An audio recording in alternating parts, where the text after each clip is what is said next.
Gaming news today is all about spicy updates. First, PSSR 2 is live and rolling out. PlayStation already has 9 games with the PSSR 2 update baked in. If you've got the update, you can also test it in other games. Now, I uploaded a quick video about it last night, but I want to discuss what this means for PS5 Pro and future titles, which is related to another spicy update. DLSS 5 is getting its first look over there at Digital Foundry, and the initial results looked, well, honestly like fake AI thumbnails, and upon further inspection, I definitely have thoughts on what we are looking at, which is well timed. We've got PSSR 2 and some DLSS 5 to talk about. But third, that's not the only spicy update that I've got for you. Yes, the PR and marketing director at Pearl Abyss blocked me on Twitter. Why? Well, I kept asking for base console footage. I pointed out how misleading the marketing had been, and even talked about how some of his answers were trending into the snarky and combative area, and I did not appreciate that. We're going to break it all down. I'm going to tell you my plans for Crimson Desert gameplay on Thursday, because we will have a lot to check out and test given the total lack of base console footage from the company. I will be doing a stream in the evening, just to give you a heads up. Like Thursdays, I typically stream during the day like I am right now. I'm going to be doing that because I really want people to have the opportunity to see the game. So, having to go to Digital Foundry for info and updates has been frustrating, and I want you to be able to see the game as soon as possible. I don't have an Xbox Series S, unfortunately. So if you're watching this later, be sure to hit the like button. Be sure to hit the subscribe button. Those are great and easy ways to support what I do. We are working on a huge goal on the channel. We want to get to 600 paying members. That allows me to do this full time. That's where most of my support comes from, because I am a live streamer. So consider clicking join. For $5 a month, you get a badge, you get emotes, and you get into my members only Discord where we do the green room. So consider supporting the channel today and help us hit that goal. So let's climb through all of the various news topics before I start discussing things with you guys. So PSSR 2.0 is here and it's rolling out. If you have not gotten the update yet, you can try to force the update through the settings itself. That's what I had to do this morning. Go into system, check for the update, see if it'll download. If not, you can put the PlayStation 5 Pro into safe mode. With the console completely turned off, you hold down the power button for 7 to 8 seconds until you hear that second beep. Just make sure you have a controller plugged in with USB, and then go to tell it to update. Right now, there are 9 total games with the PSSR 2 update baked in. Resident Evil 9, Silent Hill 2, Silent Hill F, Dragon Age the Veilguard, Control, Alan Wake 2, Hellblade 2, Final Fantasy VII Rebirth, and Neo 3. Now, they also have said that Monster Hunter Wilds, Dragon's Dogma 2, Cyberpunk, and Assassin's Creed Shadows will be getting updates. And if you have the update, which I got it this morning, you can go into your settings, and right above the option to enhance the image quality for PS4 games, you should have a new toggle that stipulates you can, quote, enhance PSSR image quality. Now, they do note this might cause unexpected behavior in some games because that's not an actual update from the developer.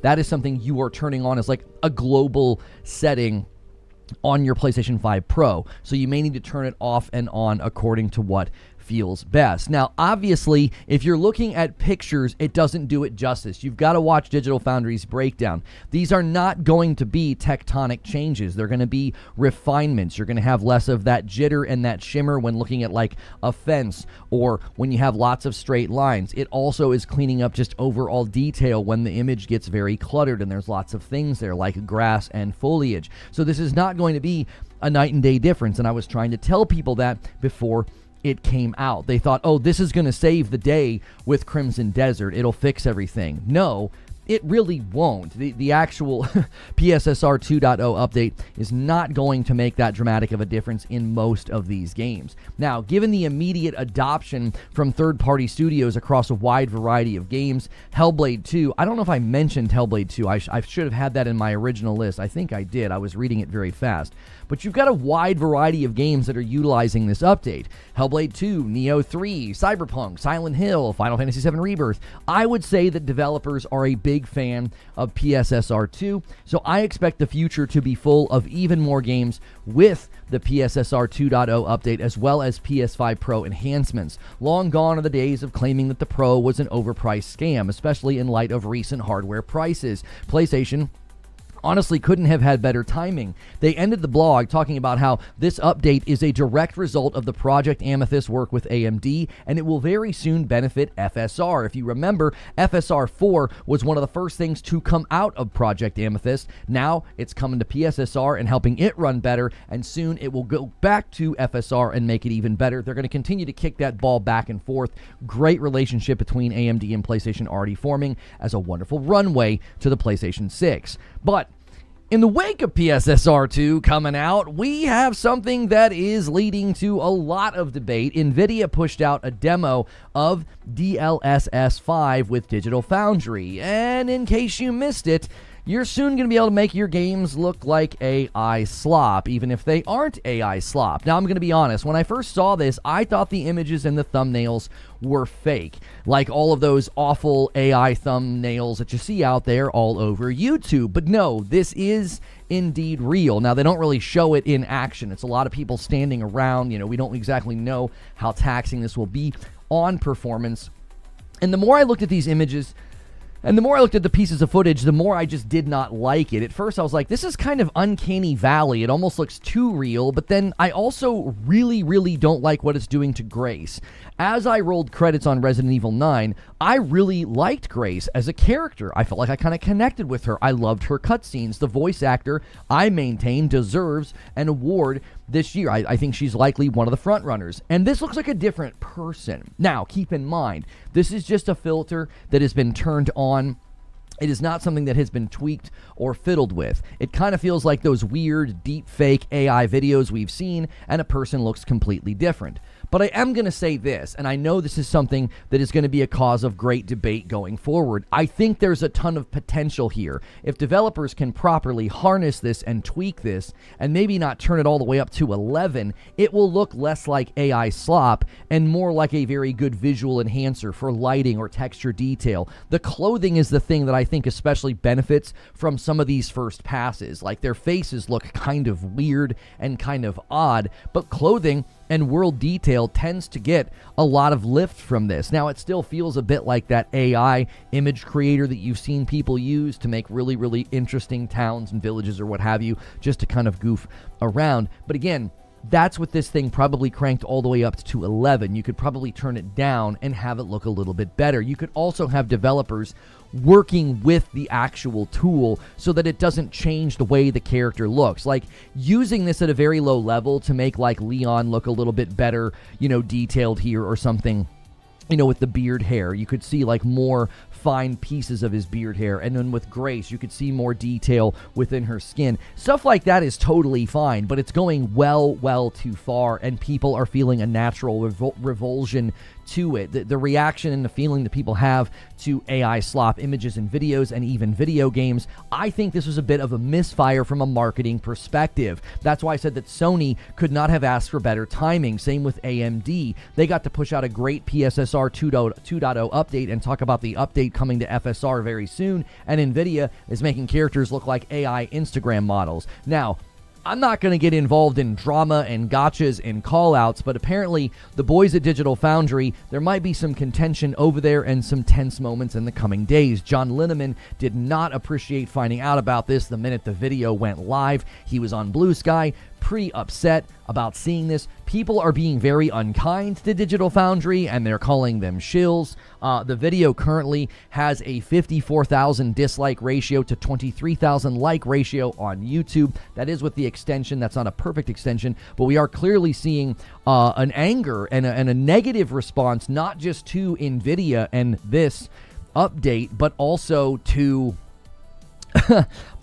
Digital Foundry, which I think is, you know, a little unfair. They're just showing off the technology, regardless of what you think about the technology. I didn't watch it to see if they were necessarily gushing, because if they were, they again could be seeing the potential. They could be seeing that, hey, this could lead to really cool things, and they're just sort of seeing the opening salvo, as it were, right now, before the actual thing is in the wild and able to be used by developers. So I'm not ready to say there's any reason to do anything, you know, to Digital Foundry, like unsub or unfollow. They're just covering technology as it develops. I mean, NVIDIA's got something brand new that looks kind of crazy, even if it looks bad.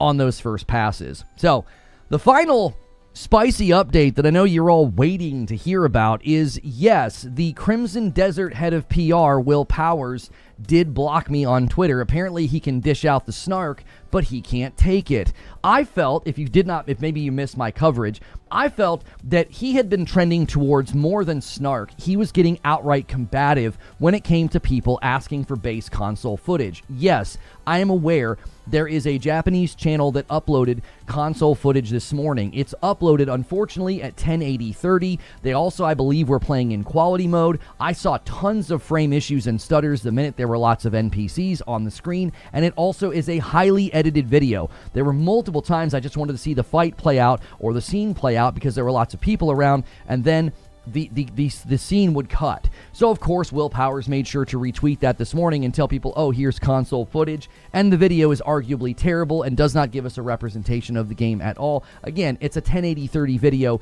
and they're also running it at quality mode. Even still, I could see visual issues with frame rate, okay? Now, I especially did not like it when he asked the video team, he asked folks to let the video team rest, okay? So I'm going to put that up on the screen. I want you guys to kind of see the timeline here. I'm not going to, put words in anybody's mouths. I'm not going to misquote anybody, okay? When he said this, I took issue with it, and I was critical. He said, hey, we release specs on all platforms and gameplay on 3 platforms. Let our video team rest, okay?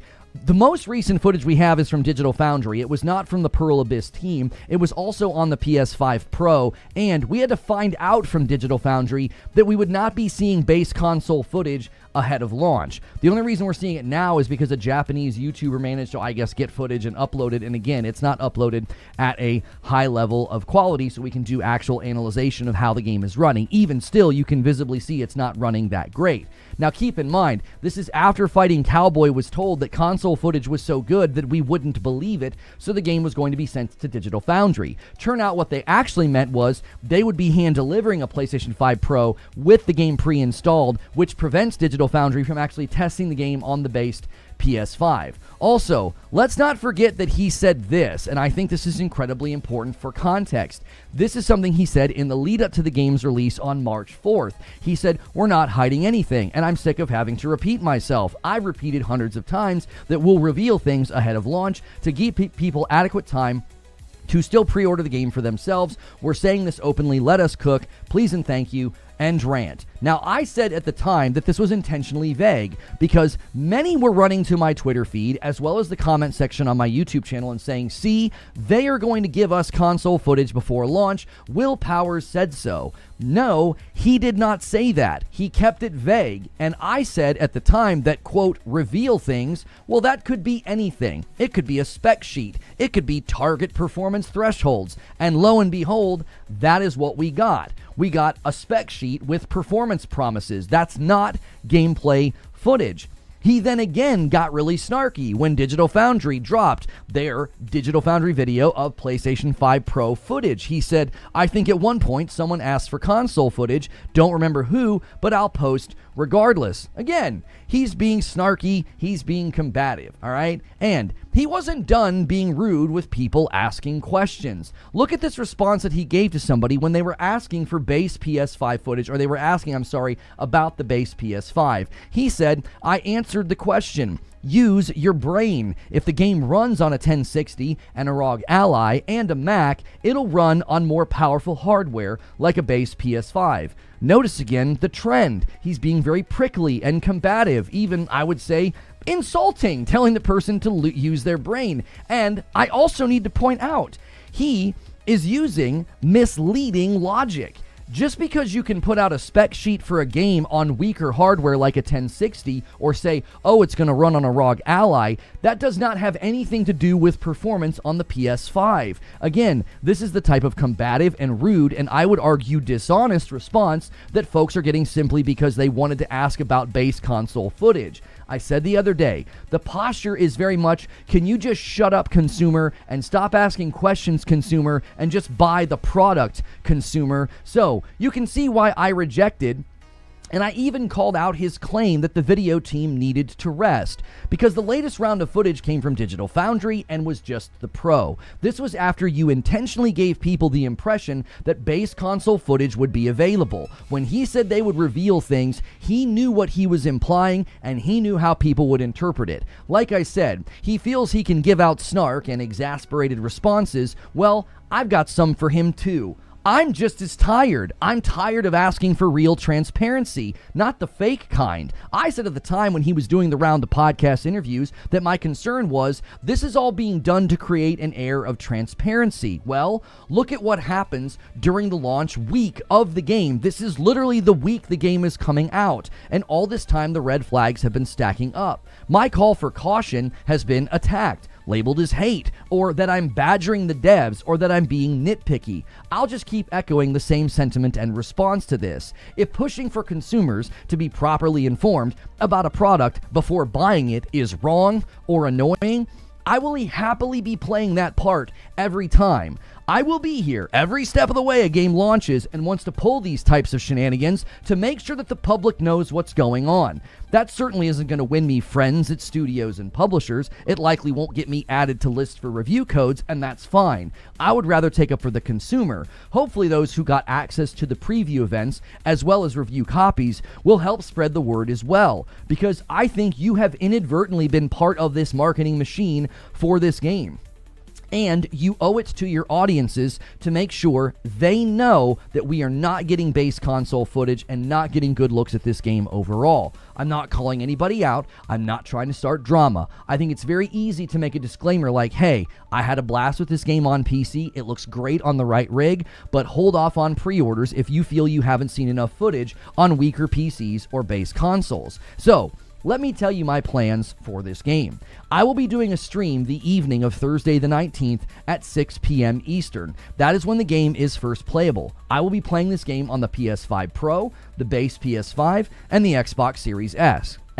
Yes, I'm literally going to buy the game twice and install it 3 times. Why? Well, because that's too hard for the studio to do, so I will do the Herculean task of getting you footage on the base consoles. So be sure to be subbed to the channel, be sure to be following on the various places and channels and places where I stream, and help spread the word. Nobody can record and make content and even review the game on console prior to launch, except for now one outlet that has uploaded a 30 FPS video. So that will literally be the earliest you can see the game on base level consoles at a decent level of stream. I do AV1 encoding on YouTube. I stream at 1440/60. You should be able to get a very good look at how this game is performing across those 3 platforms. And that is my plan.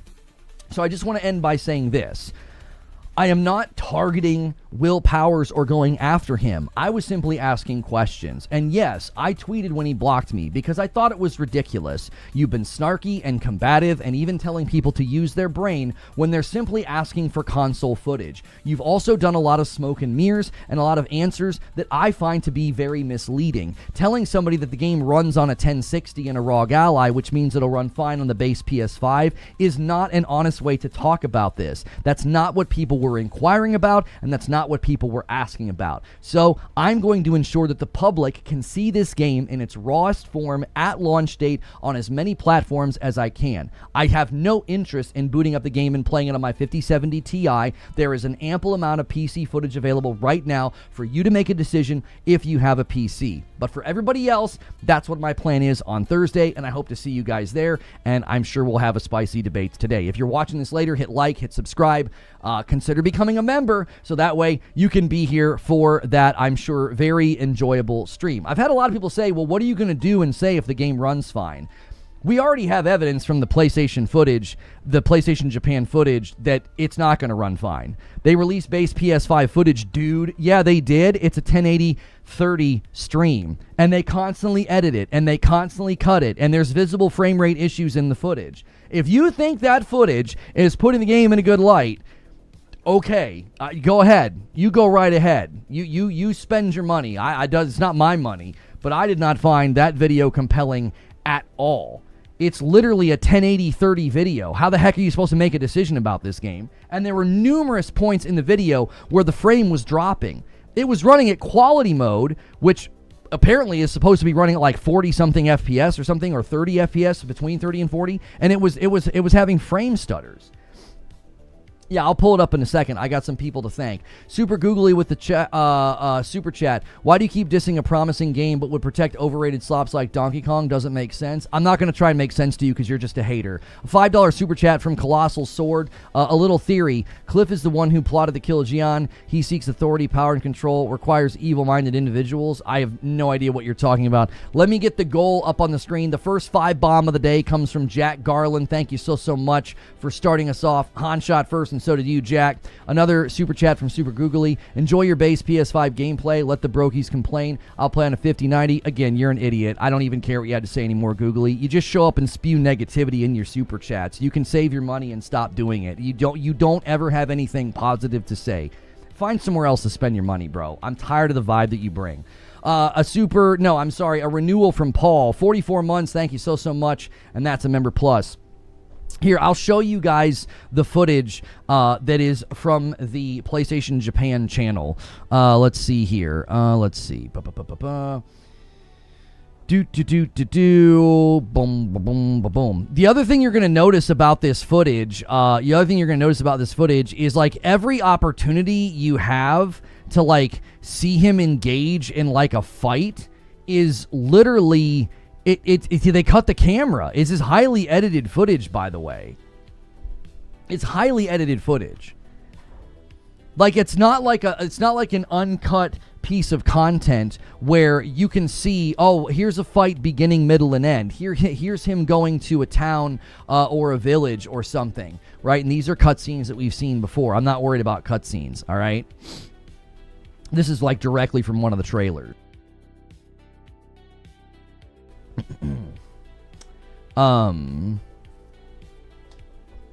Spoilers? I don't think there's any spoilers in this trailer. I scrolled through it, and every single thing I saw, I've seen in trailers. So, every single thing I saw in this footage, I've seen in trailers. I didn't see anything in this that was gonna like spoil anything for you. So here, this is one of the earlier fights they showed us where there was like lots of enemies around and fire. You'll notice something too about the footage. You notice something? We don't get to see the fight. There's a lead up to this moment. There's a fight with like all the enemies and everything going on, and it culminates in Cliff getting kicked off this cliffside by a guy, right? These are all just cutscenes. There's another cut. We don't get to see anything. I know this is a stream of a stream, but that still doesn't look 1080.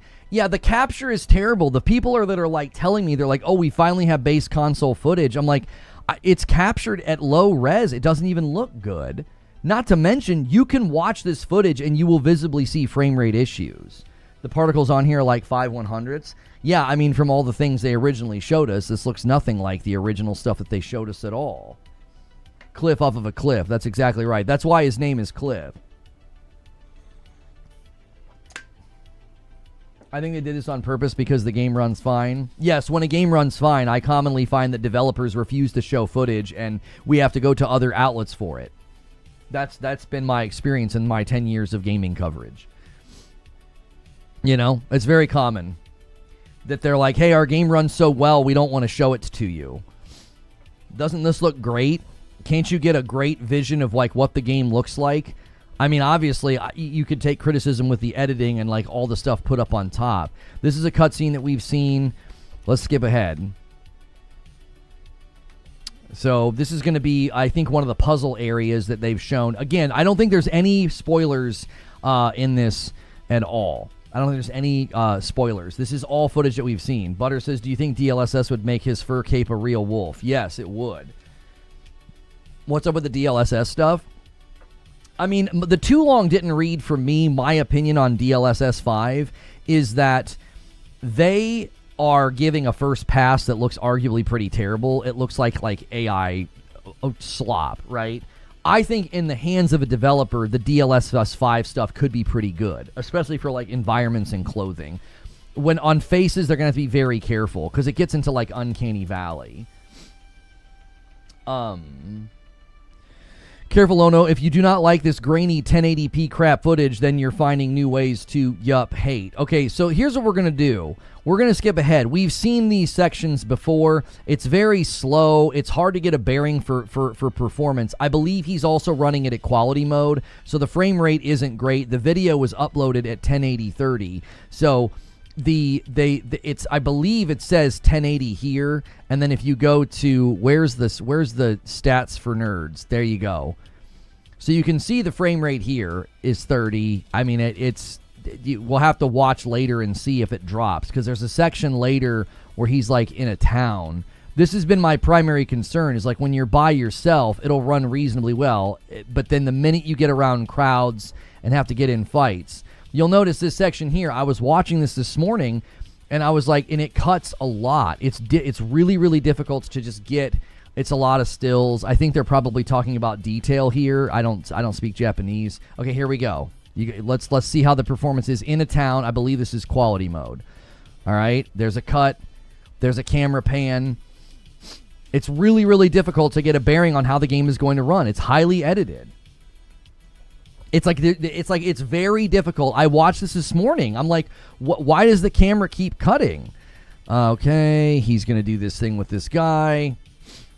I feel like he goes outside and gets in a fight, but I feel like even that's something that you don't get to see the full scope of.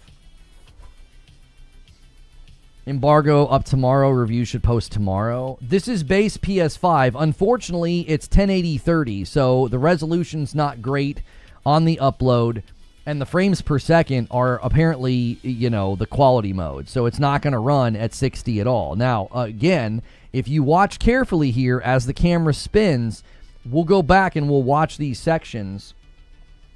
We will go back and we will watch these sections with the little stats for nerds up, and we'll see how the frame rate's doing, because he's spinning the camera here. And there's another cut, right? I think bro is complaining just to complain. I think you're simping just to simp. Go pre-order and leave. So again, we'll re-watch this section with the stats on the screen. We will. You guys that want to defend the game just because you're excited and want to pre-order, I guess keep being simps. I don't know if it shows. Does it show if there's frame stutters or drops? Because I think as soon as the camera spins in most of these instances, it looks so bad. Like, what was that at the end? Did it do that just because I had the stats up? You don't see any stuttering. Okay. It looks stable 30. It looks stable 30. I'm not seeing frame drops, but 30 always looks stuttery to me. It always looks stuttery to me. It doesn't look good. It looks so choppy. That's what I mean. Like, if you're happy with 30, then you'll probably be totally fine with this game. But I think 30 looks so bad. It looks like a stuttery mess. It almost looks like the video is getting blurry. I can't stand it. I cannot stand it. Looks good enough for base PS5. We're talking about 6 to 8 year old tech. I love that new narrative that we're talking about 6 to 8 year old tech. How did Death Stranding 2 and Ghosts of Yotei and Assassin's Creed Shadows pull it off last year? What, last year to this year, all of a sudden it's a huge problem? All of a sudden we can't get decent frames per second in a big open world game?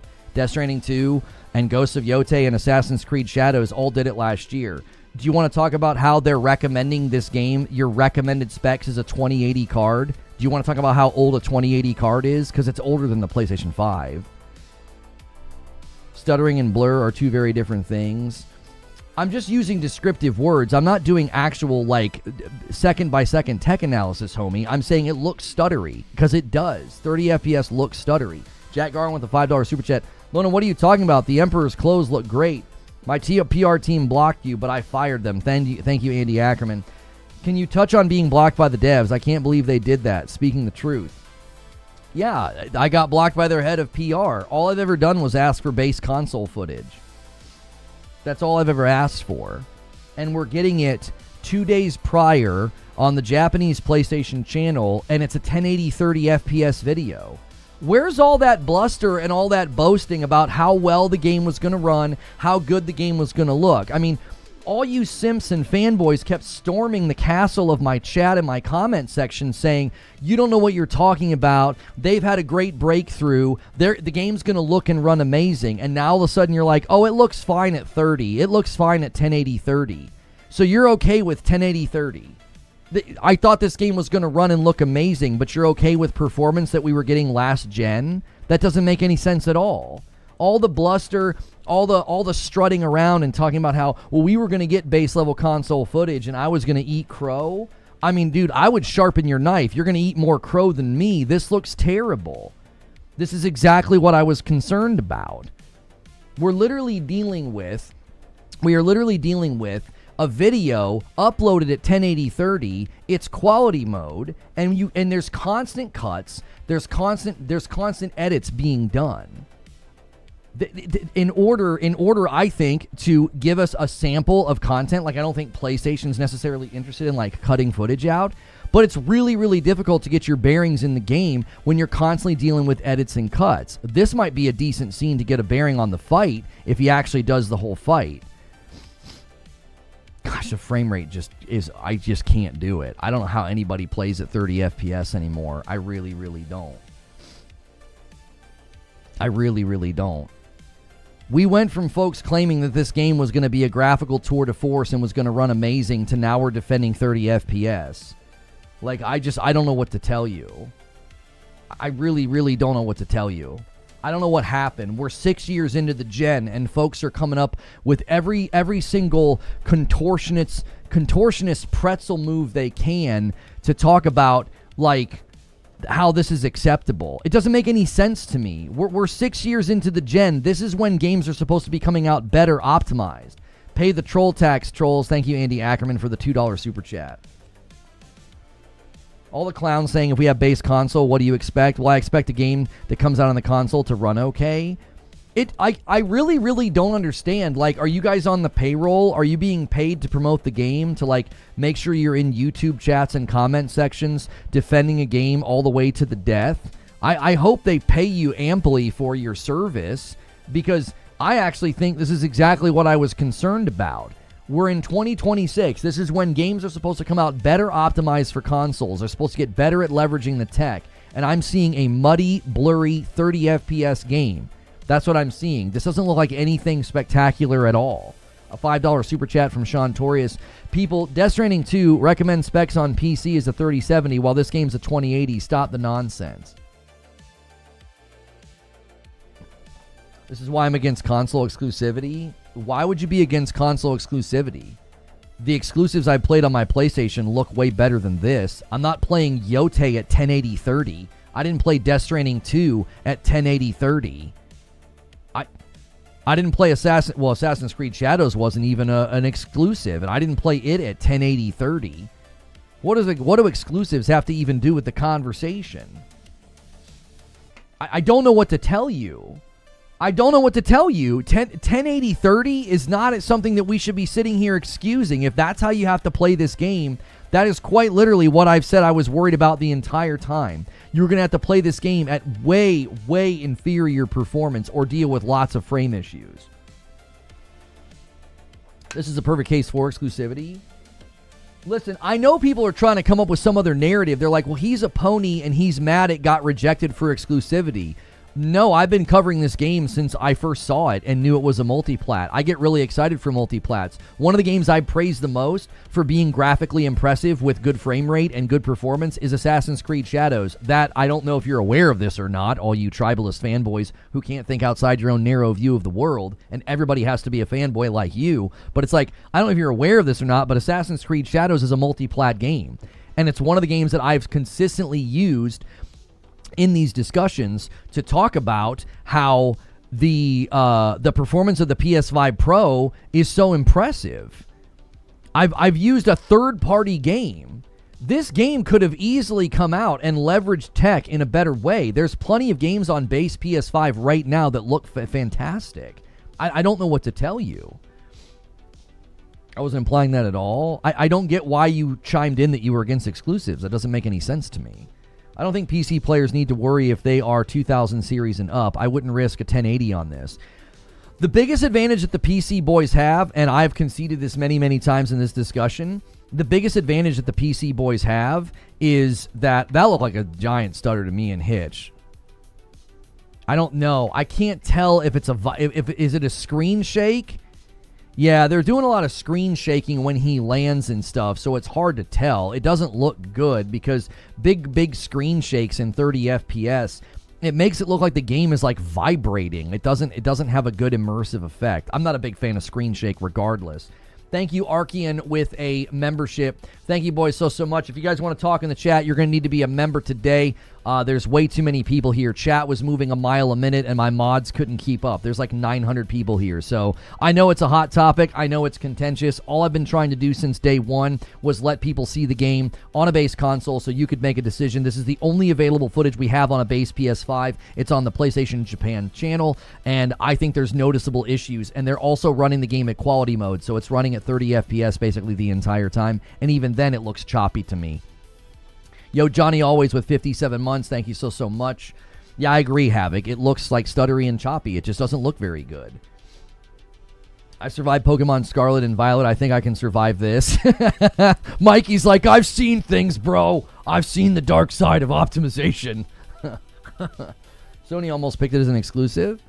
No, Sony didn't almost pick it. Sony wanted it as an exclusive, and Pearl Abyss said no. I'm not surprised by that. They clearly are a PC first platform, or PC first developer, I should say, and that's totally fine. I don't have anything against that at all. I would have preferred this game launch as a PC exclusive, and then they could have brought it to consoles later and better optimized it. There have been plenty of times, okay? There have been plenty of times where games have come to PC first and did a lot of work and did a lot of optimization and then came to console later. I'm 100% in support of that. That doesn't bother me at all. I would literally defend that. I've defended that numerous times. I defended it when it happened with like even a small game like Deep Rock Galactic Survivor. Did PC first, got to 1.0, and then shipped to Xbox, and I believe that they're eventually planning on coming to PlayStation. When that happened, as someone who primarily plays on PlayStation, I defended that choice. A Dune with a $10 super chat. I don't understand why people are defending this game. If it comes out and performs well on base consoles, great. Bigger chance it could be a mess. Remember, we've been burned before. That's the part that drives me crazy, Dune. It's like people, I don't know. It's like they have such short-term memory. It's like we've been here before with developers and companies where they won't let us get a good look at the game. They won't let us get, a concrete bearing on how the game's going to run. And, we have to go to other sources for gameplay. And again, this capture is not good. This is difficult to really even get a bearing of what this game's going to look like. If you bought a PlayStation 5 6 years ago, you bought it on the promise of like 60 FPS games, higher resolution, instantaneous load times. This weird defense of the game by being like, well, it's 6-year-old tech. Oh, yeah, it's 6-year-old tech. I remember when Gotham Knights came out at 30 FPS. I was told that we were headed back to 30 FPS games, and guess what? That didn't happen. Virtually every third-party game that has come out this gen has been 60 FPS with no problem, even big open-world, high-fidelity graphic games like Assassin's Creed Shadows. And then you want to play this at 1080 30? Caleb Pratt says, Lono has called out the hidden base console info and footage, and now the 30 FPS looks to be the target. It looks like he had a reason to be worried. I appreciate that, Caleb. Thank you so much. You guys are super chatting to chat. It's a little bit easier to chat. Just join. Click the join button. For $5, you can chat for the rest of the month if we ever have to do this to the YouTube chat. It's bizarre. When did the backlash to don't pre-order begin? Well, I tell you when it began. We're in a very, very strange time where if you're looking forward to a game or you're enjoying a game, you attack anybody that's critical of it or, tries to point out problems. A VIP from Bro Sexy, 45 months. Crazy how people are saying this footage is a win for the game on base PS5. Definitely drinking Drano. Count it. I'm counting it, Bro Sexy. We're 10 away from the next milestone where I owe you guys a member. I owe YouTube a member from yesterday. I know I owe YouTube 2 members from yesterday. Yeah, I can't imagine defending 1080 30. I can't imagine it. You know what I mean? I expect a full written apology from you if the performance is fine. Are you looking at the same footage I'm looking at? You honestly think that this is fine? Homie, this is 1080-30. What are we even talking about? I want every single person defending this game to go send a tweet and you're not allowed to delete it. I want you to go send a tweet or say it in chat so we can screenshot it saying 1080-30 is fine. I want you to do it. I want everybody to see that you think 1080-30 is fine. Because we will all remember the next time you talk about any game that has any performance issues at all, we'll just be like, wait, I thought 1080-30 was fine. What's the issue here? There it is. Dune jumps back in as a member, and a $2 super chat from Brandon. On my way to work. Enjoy Crimson Desert. Thank you so much. 1080-30 is what the footage was recorded at, for those confused. Well, right, it's also running at quality mode, so I believe you're getting 30 FPS consistently. Why would anybody defend that? This game was supposed to be like a remarkable phenom of like an engine breakthrough. A $5 super chat from Social Destruct says, it makes no sense why on PC you can turn off ray tracing but not on console. Forbidden West Burning Shores looks and plays incredible with no ray tracing. Well, here's the issue with that. That is something that Gotham Knights did, and Gotham Knights did something similar in the run-up to their game. They kept it hidden from the public that it was a 30 FPS game. We had somebody, his name's Paul, and he was in their Discord, and he asked if there was going to be a 60 FPS mode in Gotham Knights. He was timed out for asking the question. That means they were under strict orders to keep the performance of Gotham Knights a secret. They were literally under strict orders to not let people know that Gotham Knights was a 30 FPS game. Why? Because they know that it's unacceptable. They know that people will be angry. They know it's bad for the marketing, okay? Crimson Desert, in similar fashion, has been very, very elusive and evasive when it comes to base console footage. I think it's because they know it won't look good. I don't think anybody could look at this footage and think, yeah, that's really compelling after all the high-fidelity lightings, particle effects, great crazy fights, big, huge dragons, like the draw distance cranked to oblivion, all the PC footage that they've been using up to now to promote the game, and then you look at this, and you're like, no, yeah, that's totally fine. 30 FPS is okay. If it doesn't stutter and freeze, then people will not care. If the game delivers a good open-world game, I think you are 100% incorrect in your assessment. If the game has to be run at quality mode and run at 30 FPS, no, people will not be okay with that. As evidenced by PlayStation's own research, that 3 out of 4 people pick performance mode and prefer 60 FPS over 30, and that is likely growing with people selling... with people upgrading to PS5 Pros, with people being more aware of the fact that frame rate looks better the higher that it is, with plenty of games coming out. I mean, even commentary from the Liza P developers talked about the importance of 60 FPS in games with intense combat. You need every single moment and second to respond, and 60 FPS is incredibly important to that experience. Undying Dirge with a VIP renewal. Thank you.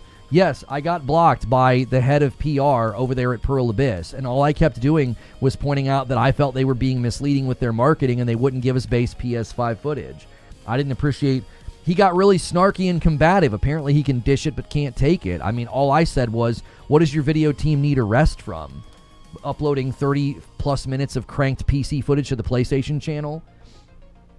You got 30-plus minutes of very, very highly cranked footage from the PC, and we get this in the lead up to launch, a 1080 30 frames per second video on PlayStation Japan. Sirius with a $2 super chat.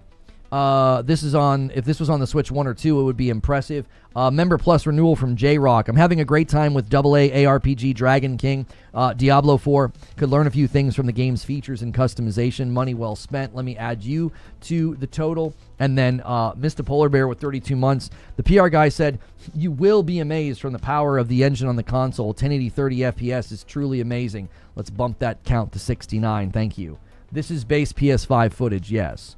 You'll notice, hang on, let's go back. You'll notice on these camera spins, if you're accustomed to all the footage we've looked at up to now, okay, let's just look at that. Yeah, you see? Let me get you guys some side-by-side. Let me get another video up for you, all right?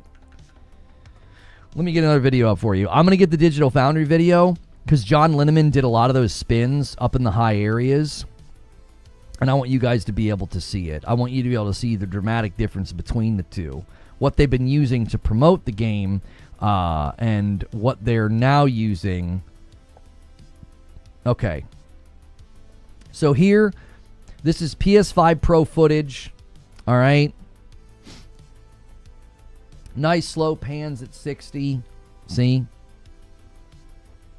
Looks really good. Again, this to me is nice, but I don't find this to be that compelling until you're getting into fights. Once you get into fights on the Pro and you have areas like this, the frame rate noticeably struggles the minute there's lots of NPCs around, okay? So this is PS5 Pro, and then I want you to watch this footage that's on the base PS5. Do you see how it almost shakes and jitters? That's not shaking and jittering. That's half the frame rate. Okay, that's half the frame rate. So 30 FPS is a significant downgrade. Now, people can be like, oh, I'm fine with it. I'm fine with it. Nobody bought a PlayStation 5 thinking that they were going to be playing 30 FPS games in 2026. The expectation was 60 FPS games, up to 120, right? Not 30.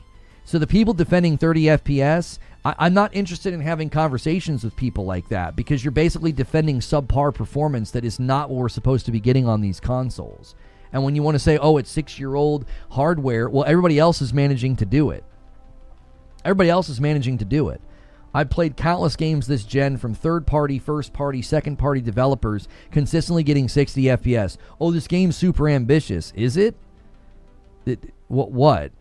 The open world and the lighting and the textures and the the graphics and the art direction, is it worlds better than Death Stranding 2 or Yote? Because I think those games dog walk this game from art direction. This game looks fine, but it's just photorealistic medieval setting. Like, there's nothing about the art direction that like is memorable. It looks good, but like, I think those games look so superior from perspective of art direction, and they also run and look way better.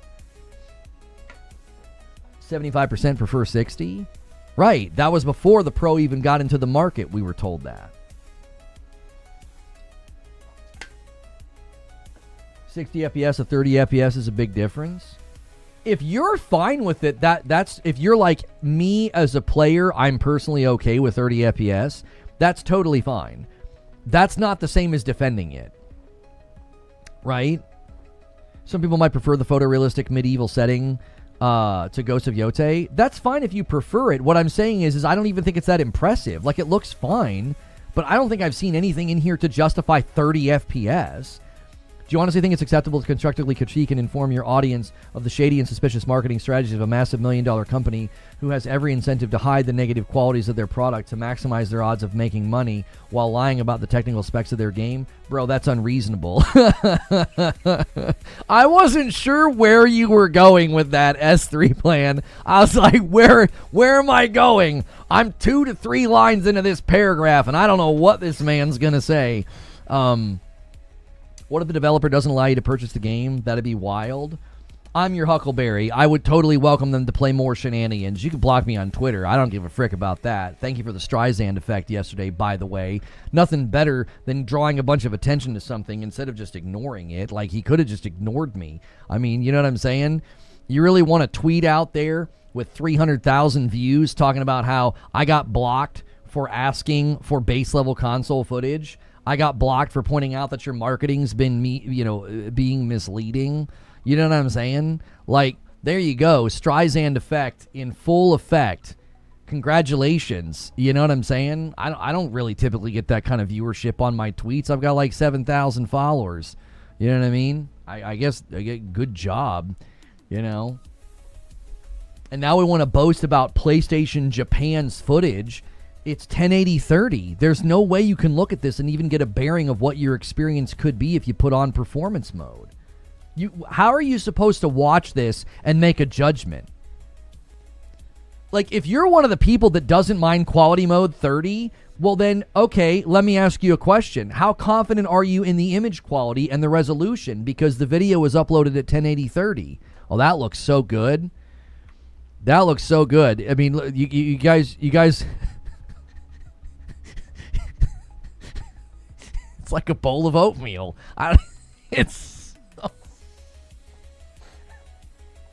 That's so bad. That was bad. Anyways. I would block someone being negative as well. Don't know why it's a surprise.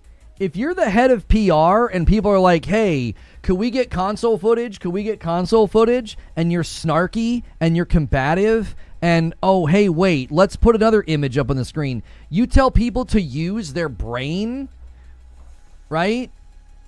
This is him. This is the head of PR. I answered the question, use your brain. If the game runs on a 1060 and a ROG Ally and a Mac, it'll run on more powerful hardware like a base PS5. Okay, let's get over the combative, snark, rude comment about, like, use your brain. You know, your PR, by the way. Let's talk about how this isn't even good logic. This is not how we talk about games and how they run.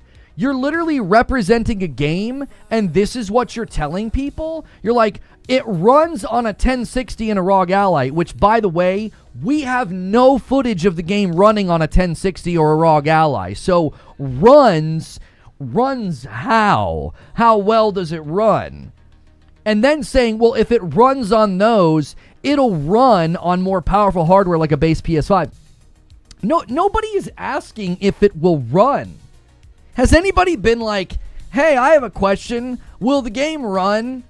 No, that's not even the question. It's such a misleading answer. It's like, what in the world? You're being combative, insulting, and your answer is some of the worst logic I've ever seen. It's like, I'm sorry, that doesn't actually answer anybody's question. Who was like, is it going to run on the PS5? Am I going to spend $70 and just look at the install screen? No, we're like, is it going to run well, bro? Is it going to run well? It's a big, ambitious open world. It's been the question that I've asked since moment one. It's literally his job to engage with people who have these questions. Yes, he's been exasperated since the question came up. Why? Because he knows the answer isn't a good one. He knows he doesn't have a good answer. It's like, brother, you are not going to be able to do these things on a console. I said this from the very beginning. I was like, there's no way this is going to run well on a console. There's no way. It's going to struggle. It's going to have frame issues. It's going to have all the token, over-ambitious game symptoms that we've seen in other games before. XCal, thank you for 46 months. And a 38-something tip. I don't know what that is. Sorry, did I miss something? It was quality mode. Isn't 30 FPS the norm on base PS5 in quality? What are we even talking about? Yes, and the problem is, how are you supposed to use this low-resolution 30 FPS footage to make a decision? I really need you to answer. That's the question. Why is this okay? Why? This you can't make a judgment call. It's not a good video. $5 super chat from Andy Ackerman. I'm not going to ask if you'll entertain me. I'll just want to know, will you be on screen today? In 1 hour?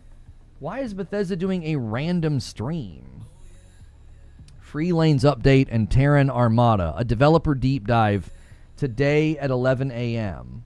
Well, that's annoying. We could have planned to cover that. And now, I guess we'll cover it tomorrow. I'm not breaking from this. Crimson Desert's far more relevant and interesting than Starfield. XCal's double dip, and he's got 44 months over there on purple. Wait, go back in the footage to the how far back? When the camera pan there, spinning around the camera, it dropped frames. I mean, right there. I don't even... Oh, that's a cut. If that's what you're talking about. I'm not sure.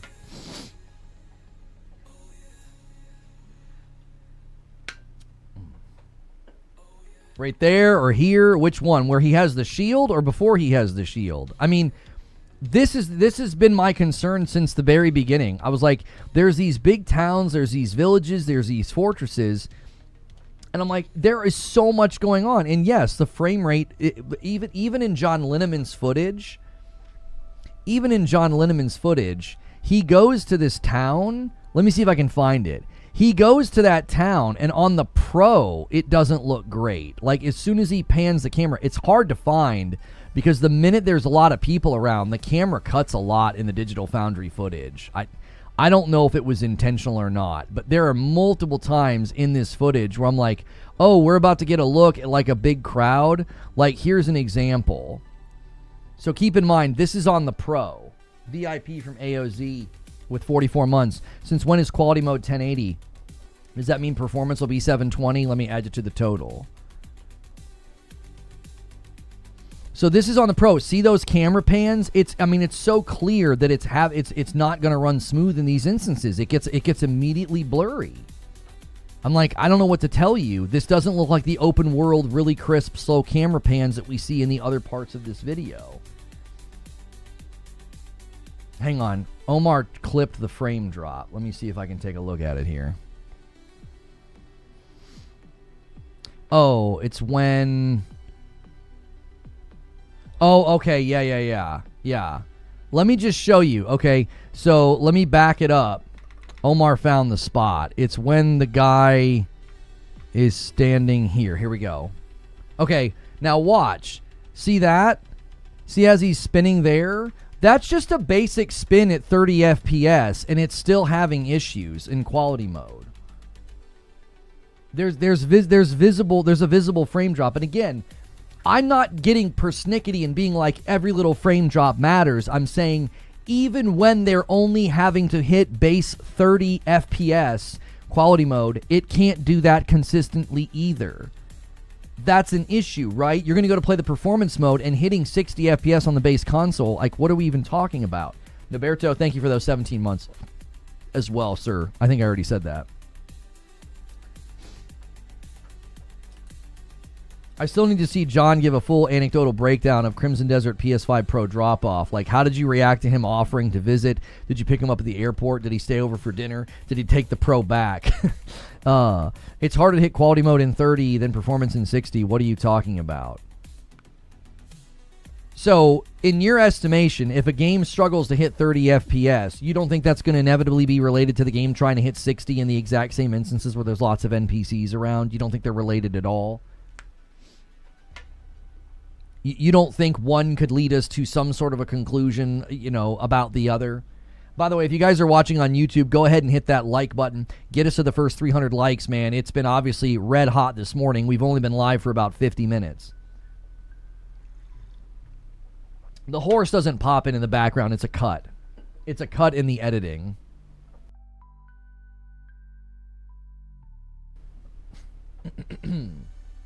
It depends on what they're cutting in each mode. Yeah, I got PSSR 2.0. I couldn't test it in anything. Why not delay the game for console?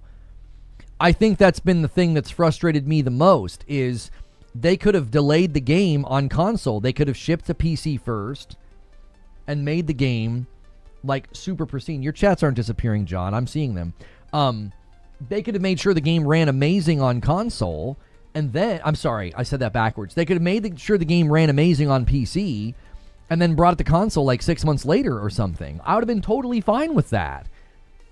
Instead, you uploaded 30 minutes of PC footage to the PlayStation channel, convinced everybody that this game was going to be like God's gift to gamers, like it's just going to look and run amazing, and now the truth is coming out. The vast majority of people playing this are not going to have anything close to the experience that was shown on those trailers. Seems like several of you are seeing some delay. Yeah, I don't know what's happening with chat here. Oh, I'm on top chat. Let me put it on live chat. Yo, thank you so much for 34 months. Destruction says Simp's gonna simp. I already canceled my pre-order. I know Pearl Abyss is being weird handling the console info, and what they have shared is questionable, but is Crimson Desert a confident buy on PC? If you have a reasonably strong PC, like not a potato, you can probably buy this with a good amount of confidence, right? I think you can buy it with a good amount of confidence. It would be silly to say the game looks bad. It looks like a regular PS5 game. No, it does not. No, it does not. That is demonstrably untrue. That's demonstrably false. You can pull up footage right now of Horizon Forbidden West on a base PS5 or Yote or Assassin's Creed Shadows or Death Stranding 2, and they look worlds better than this. They perform better than this. This does not look like a base PS5 game. It doesn't. It looks muddy and blurry, and the frame rate's at 30. The image quality is not even that good when he's moving around. Just forget the frames for a second. Like, the image quality is not even that good. It certainly doesn't look like the astonishing PC footage that caused the game to gain quite so much buzz. It doesn't help that for some utterly mystifying reason, Sony has uploaded the video at 1080, meaning YouTube's ghastly artifacting deeply affects the quality. It's possible the game in person could look a lot sharper than this. I mean, I don't know why they captured it at 1080. Is that a common practice on this channel? I'm gonna go check a couple others. Let's just check a couple other videos that they've uploaded. They uploaded a marathon video 5 hours ago. It's got gameplay, it's got cinematics, stats for nerds, 1080-60. Yeah. The marathon video is uploaded at 1080-60. It was uploaded 5 hours ago. I don't know why this is being uploaded in this way. I'm not quite sure. It already has 200,000 views as a video. I mean, it's cooking in the algo because everybody's dying to see base level console footage. No next-gen games, but this game is okay. Here's what's interesting to me about that subject, Anthony Robinson. Here's what's interesting to me. People kept saying that this was a true next-gen game. Really? So a true next-gen game, you're going to have to play it at 30 FPS to get consistent frames, and even then we're noticing issues with frames at 30? Like, that's not next-gen. What are you talking about? I've played next-gen games. I've played Spider-Man 2, and AC Shadows, and Yote, and Death Stranding 2. What do you mean? I've played next-gen games, and I didn't have to play them at 30 FPS. What are we even talking about? Like, the defense force for this game can't pick a narrative. They can't. It's like they don't know what to say. They just say the first thing that comes to them. It's almost like it's almost like they're being given talking points somewhere. We'll say that the consoles are 6 years old.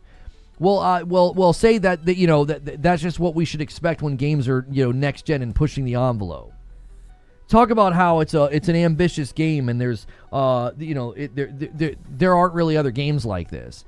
It's like well, you got to pick a narrative, man. Which is it? Is this a truly next-gen impressive game? Or is it a game that got overly ambitious, scope creeped itself into oblivion, and now it's going to struggle to run on base-level hardware? Yes, this is base PS5 footage, yes.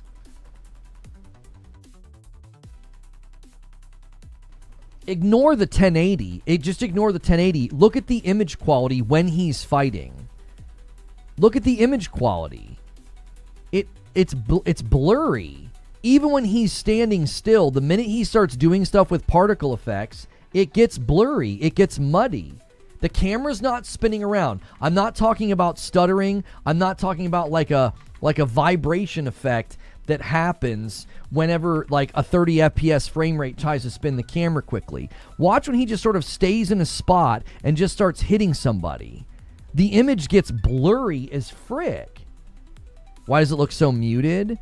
I don't know. It could be the time of day. It could be time of day. Like, pay attention to other things when he starts swinging. Like, pay attention to, like, the world around him and the foliage. It almost gets like it's out of focus. It's like the image quality suffers as soon as he's in a fight. Blur is to cover FPS issues. Yeah, I don't know if it's a motion blur thing, though. To me, it looks like an image quality. It's like the image quality degrades the minute he's moving quickly and doing all these slashes and particle effects. That was another concern I had. I said, man, a lot of these fights are really fast moving and there's particle effects. That's going to absolutely tank performance when you got 20 NPCs around. Honestly, looks terrible. I'm assuming it's on YouTube's end. Well, I don't know. You better hope it's on YouTube's end. Yo, what's good, Touch of Snow? I believe it's motion blur. Pearl Abyss loves it and screen shake. Yeah, they love screen shake in the combat. I would definitely turn that off. It's a bit much. It is a bit much. The screen shake is not. I enjoy a little bit of screen shake. Like usually I turn screen shake down to like a 10, like a 5 to 10%. Like I don't mind a little bit. It's in this one, it's a little too extreme for me. Hopefully they let you adjust that. Somebody said blip. I'm not seeing anything on my end. Guys, make sure and hit that like button. Make sure and hit that like button. Try to get us to 300 likes. We're really, really close. And this is what kills me. This is what kills me. Fights like this is what got me interested in this game. This fight looks so dope. Like, obviously, performance is not good, but this fight looks freaking dope. This looks awesome. From the very beginning, when I saw boss fights in this game, I was like, this game looks sick. And everybody has, lots of praise for the combat. That's one of the things that people have talked about quite a bit. That, like, the combat is where this game truly shines. And I'm like, yeah, you can see that. They put a lot of work into these instances and these setups. But if this is where the game truly shines, and you're putting up with issues with respect to like frame rate or image quality, I think that's going to be a massive, downer to constantly be dealing with that. Your experience is going to be so varied. Open world riding around, hilltops and climbing are all going to run at really decent performance. And then you get in a fight like that and performance is going to tank. You can see it in the one fight with the group. You can see it's like the image quality goes down. It gets blurry when he's in the town here. When he's in the town here and he spins the camera, we get visible issues and stutters, and it's all. And what's interesting to me too is these people that record footage. It's like they can sense it. Like, watch what he does. It's like, why would you? I don't know. What are you doing? It's like it starts to stutter. He's like, oh, stop. Better stop. All right. Oh, my gosh. Yikes, the water effects bottom out there hard. You can see pixels. Yeah, because, they're going to have to do something when all the particle effects and stuff pop up on the screen. Like, you're going to have to do something to maintain performance. Like, it's not... That's common. That was one of the reasons I wasn't a huge fan of Final Fantasy XVI's decisions that they made. Like, the icon fights and the crazy fights, I thought they got kind of gross looking. They didn't look that good as soon as everybody was moving around really fast. I was very critical of Final Fantasy XVI for that reason. It was kind of like, oh, this is going to show off the power of the PS5... And then, in my opinion, it really didn't. I think they made bad decisions with that game. Number one, they used FSR 1. Number two, they turned off dynamic resolution when you weren't in combat, so you didn't get good frame rate. The other thing that I think is really interesting, and this has been a common theme. This was true in Digital Foundry's video footage and this video footage here. The minute he goes to move around the town, cut, camera pan, cut. Like, why? Why wouldn't you just like walk around town and turn the camera and let us get a look at things? Like both this video and Digital Foundry's footage have done that in the town. It's like, did they tell you, hey, we've got pretty visible issues with frame rate and performance issues in the town. We'd like to not have that showcased. Like, why do both videos have cuts there? It's super quick in this one. I don't even remember where it is. It's like the minute you're going to get a look at like, oh, he's going to walk around town. There's lots of NPCs around. I'm going to get a look. Oh, where is it? I think it's, I want to say it's before the frame rate stuff. I'll just put this on and we'll just let it run. I can't remember where it is. I think we'll start after the, yeah. Sections like this look totally fine, other than texture pop-in and weird oddities with shimmering. Maybe the shimmering will go away with PSSR 2 because that's going to be in the game. You can see visible things with like texture and grass, like almost like flipping. It flips from low texture to like high texture.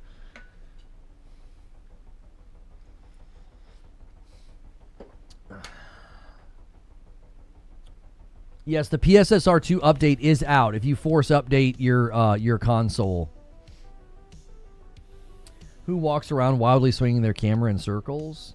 I didn't say wildly swinging the camera around. Just walk around town and spin the camera. As in, like, when you get to a corner, you got to spin the camera. You got to turn it. What do you mean?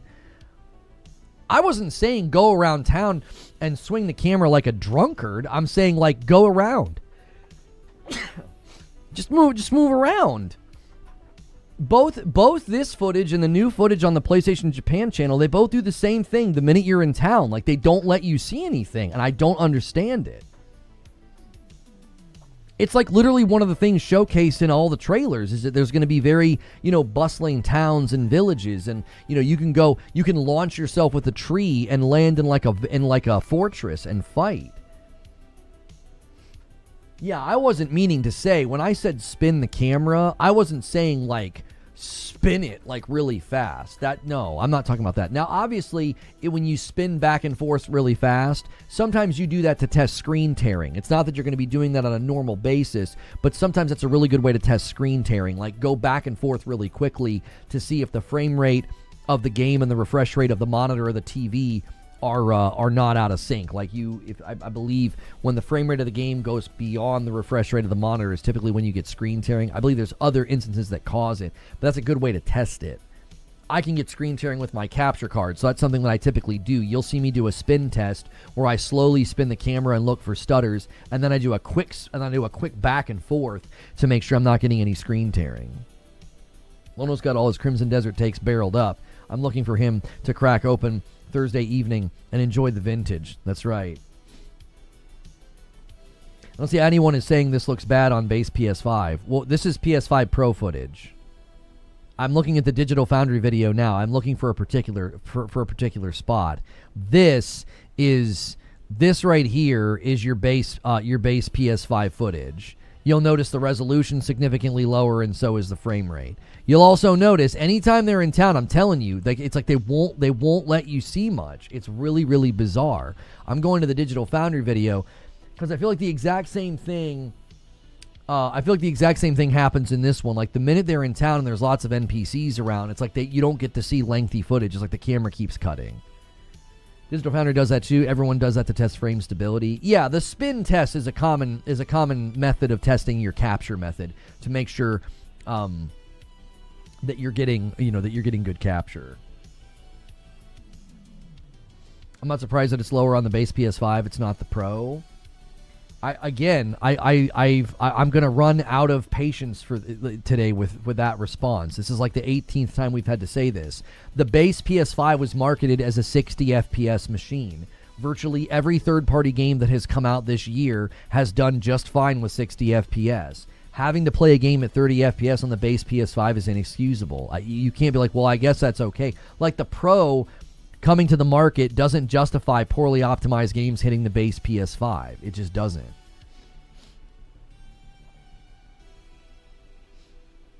I can't remember when he does it. He's in a town, and like, he goes to go around the corner, and then the camera cuts. And I remember being frustrated. I was like, that's literally what I wanted to see. I want to see what it's like when there's lots of people around. It's very, very rare in this footage. This video from Digital Foundry is 29 minutes long. There are only 4 or 5 instances with lots of NPCs on the screen. 3 to 4 of those instances have visible frame rate problems. The rest of the video, he's by himself. He's just, or there's like 1 or 2 enemies. The difference in visual quality between these videos? Well, it's the difference between Digital Foundry making sure that you've got like a nice video, I believe, that can go all the way up to this can go all the way up to 4K.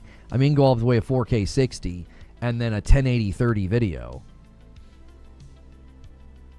Did we get base console footage? We did on the PlayStation Japanese channel, and they did not upload a very good video. Even the video they uploaded, if you pay close attention, there's problems. It's running the 30 FPS quality mode, and even in the quality mode, the image quality is not good when he gets in fights. I'm noticing frame stutters. It looks like, to me, it's hard to know. It's hard to judge frame rate at 30 FPS. It really is, because it automatically kind of looks stuttery. It doesn't look very clear and crisp. 30 FPS is to me, it's an inferior way to experience games because it just doesn't look smooth. I'm so annoyed at the amount of slow walking. I don't care when Digital Foundry does it, because Digital Foundry is analyzing everything. They're analyzing the shadows, the colors, the foliage, the textures. Like, they're doing a lot of this, not because they're trying to market the game. This is how they typically do, like, they go into every section that they can to, like, test, visual fidelity and, consistency within shadows and all the things that they know to test. Yeah, sections like this, I would argue it even starts to get a little bit blurry and muddy here in certain sections, and it's like, this is the Pro, and he's barely moving. I can't imagine what it's going to look like when you're moving through an area like that quickly on the base console.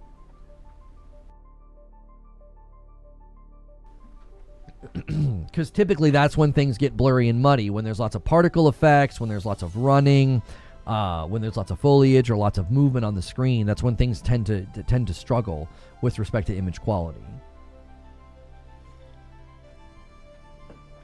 I think we're about to see the section with the town. I can't remember. Thank you guys for 300 likes on the video. I greatly appreciate it. I don't like running members only on chat, but it was like 900 people here, and like I was worried we were going to ban the wrong person. Like, Creature was trying to bop some people that were just coming in and spewing nasty things, and it was like, yeah, we're not doing this today. No. People that support the channel directly can have a nice, calm chat. This is their own engine, so none of us know. It could run flawlessly on PS5. We don't know. Yeah, it could run flawlessly on PS5. They've just refused to show us.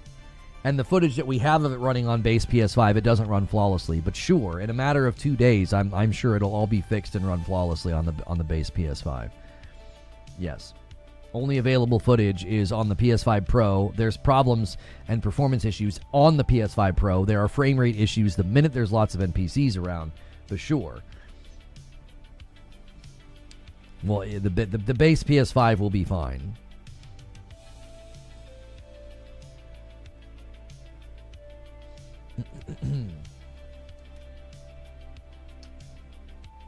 We're ready to share our clearer view of the battles ahead. Oh, a big update from Helldivers. Nice. About your screen tearing comment, Lono, Digital Foundry does that test and it's bad. No, they run that test with VSync turned off. Yeah, here it is. Here it is. Watch. Watch. He's going to round the corner. You see? And you'll notice this game that's been running so smooth and so good and so consistent, real slow walking here, look up, pan the camera, and that's not good. That's not 60. And it cuts. It's like, oh, okay. Like I told you, they both videos do the same thing. This is the PlayStation video. And when you're in town, there's so many cuts from the time they get to town. Let me just back it up. Watch how many times they cut. I don't get it at all. Thank you for the single gifted DK Beggars. Thank you for the single gifted Force of Will. You guys got us a 75.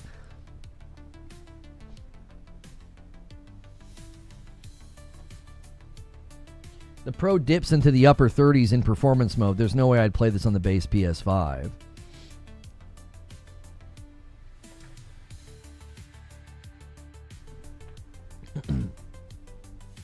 The other thing I think that's interesting is we were told that the console footage was so good that we wouldn't believe it. Have you guys seen anything? Have you guys seen anything on the PS5 Pro or this footage today that you can't believe? Have you seen anything? Have you seen a level of image quality? Have you seen anything compared to all the games we've gotten this gen? The glazing that this game receives, I don't understand it at all. You see all the cuts and all the edits when he's in town? You see what I'm talking about?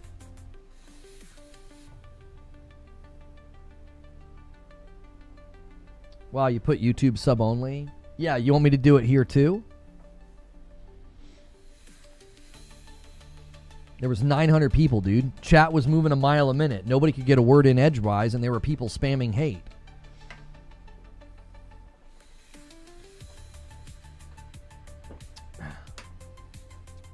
If you count the frames, it's definitely inconsistent there where they cut. I did it frame by frame just now. Good catch. I told you, Omar. It's so suspicious. It's like every time you go to pan the camera and there's a stutter or a hitch, the editing comes in to save the day. And it's like, why is that happening? The Malice one, thank you so much for your Prime over there on purple. It's so I said last week when we were watching the Digital Foundry footage, I was like, that seems suspicious to me. It's like every time you're in the town or every time there's lots of NPCs around, we don't get lengthy cuts. It's like it cuts immediately. This fight here, again, I can't tell. Without a better video, it's hard to tell if it's running well. To me, it looks like it's having lots of frame issues, but with the screen shake, I can't tell. And with the camera pans, it's like it looks stuttery to me. You think Sony might suffer backlash or even a lawsuit for letting a game go on the PlayStation Store? No. At what point do gamers hold devs accountable for optimization? This is like the UE5 haters always blaming the engines. Can I talk now? You've been able to talk all morning. What are you talking about?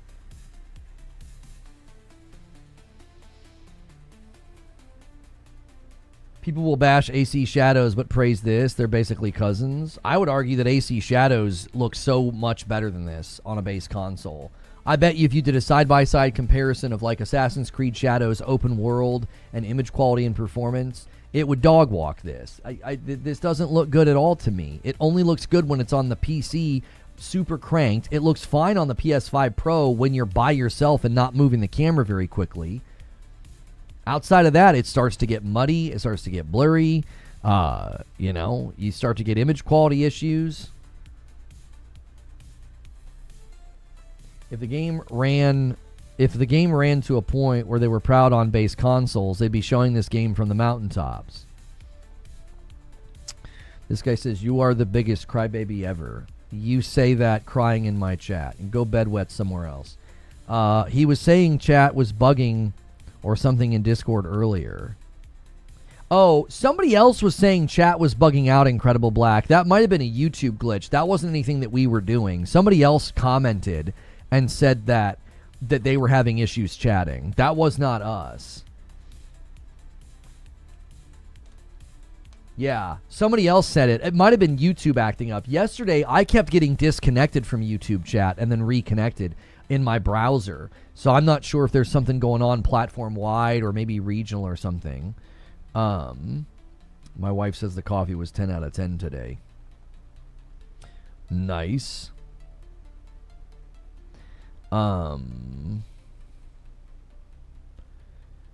So chat's bugging out. Are you going to watch the Starfield major update video? I'm be honest with you. I'm kind of annoyed that they did that, man. Why wouldn't you promote that ahead of time so like people could plan to cover it? It's like, oh, I'm supposed to change my entire... All right. Usually events like that are announced at least one day before, not, hey, tune in 1 hour. Like, no, I'm not going to. Your game is really boring. I'll watch it later. It's not relevant. Anytime I've done search volume tests on Starfield, like, nobody cares anymore. I'm not saying we won't cover it. I'm not going to divert. I'm not going to divert and switch my coverage. It's so beautiful. Omar, that's a great screenshot. If people didn't pre-order developers, they would make sure it's well optimized. Pre-ordering gives the developer a reason to cut corners.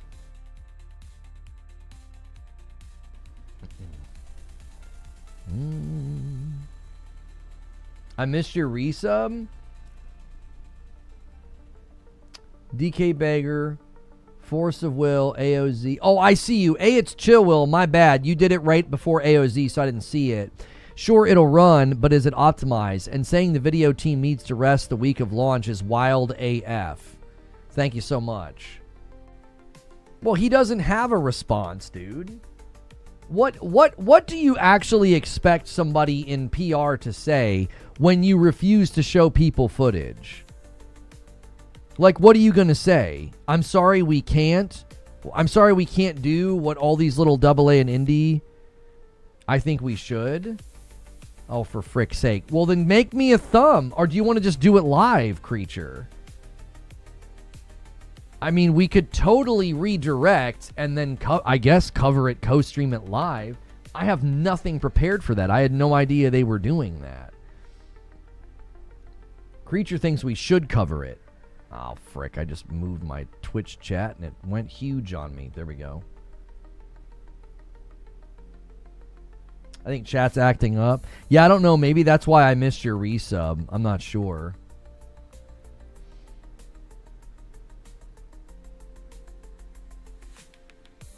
The creature says so. I mean, I'm willing to agree to disagree. I think the game's boring and no one cares, and its relevancy is basically over and gone. But after all this time, maybe people will want to see it. I don't I don't know.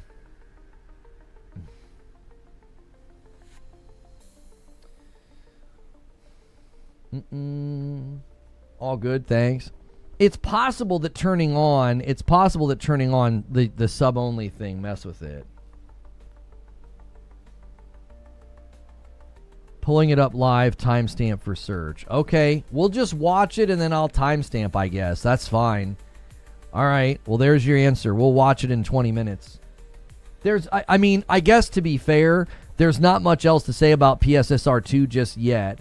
We could have the debate about DLSS 5, but like Butters is saying, maybe it'll be relevant to DLSS 5. Maybe they'll say something about it because people are pretty heated about that. Oh, Creature says, hearing them say PS5 100 times is going to be worth it.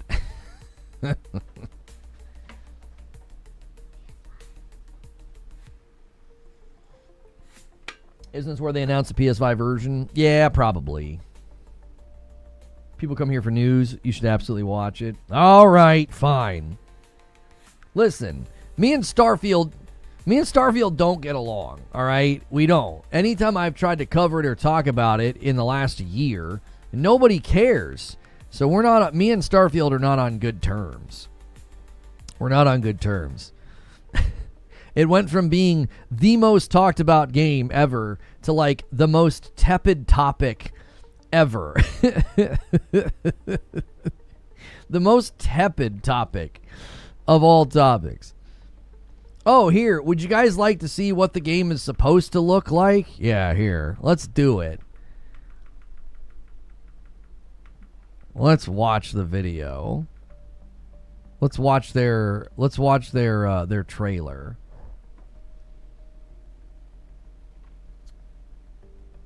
Shattered Space was boring too. Oh. Guys, make sure and check your primes and your renewals. We're a little behind on pace for the week. We want to end the day at 200 members. Chest Pain comes in with a prime 12 whole months and gets us to 78. Thank you very, very much.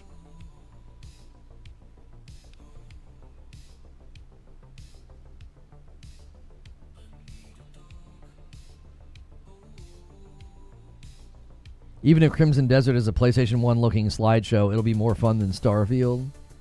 Like, look at these fights. Look at these fights. Remember?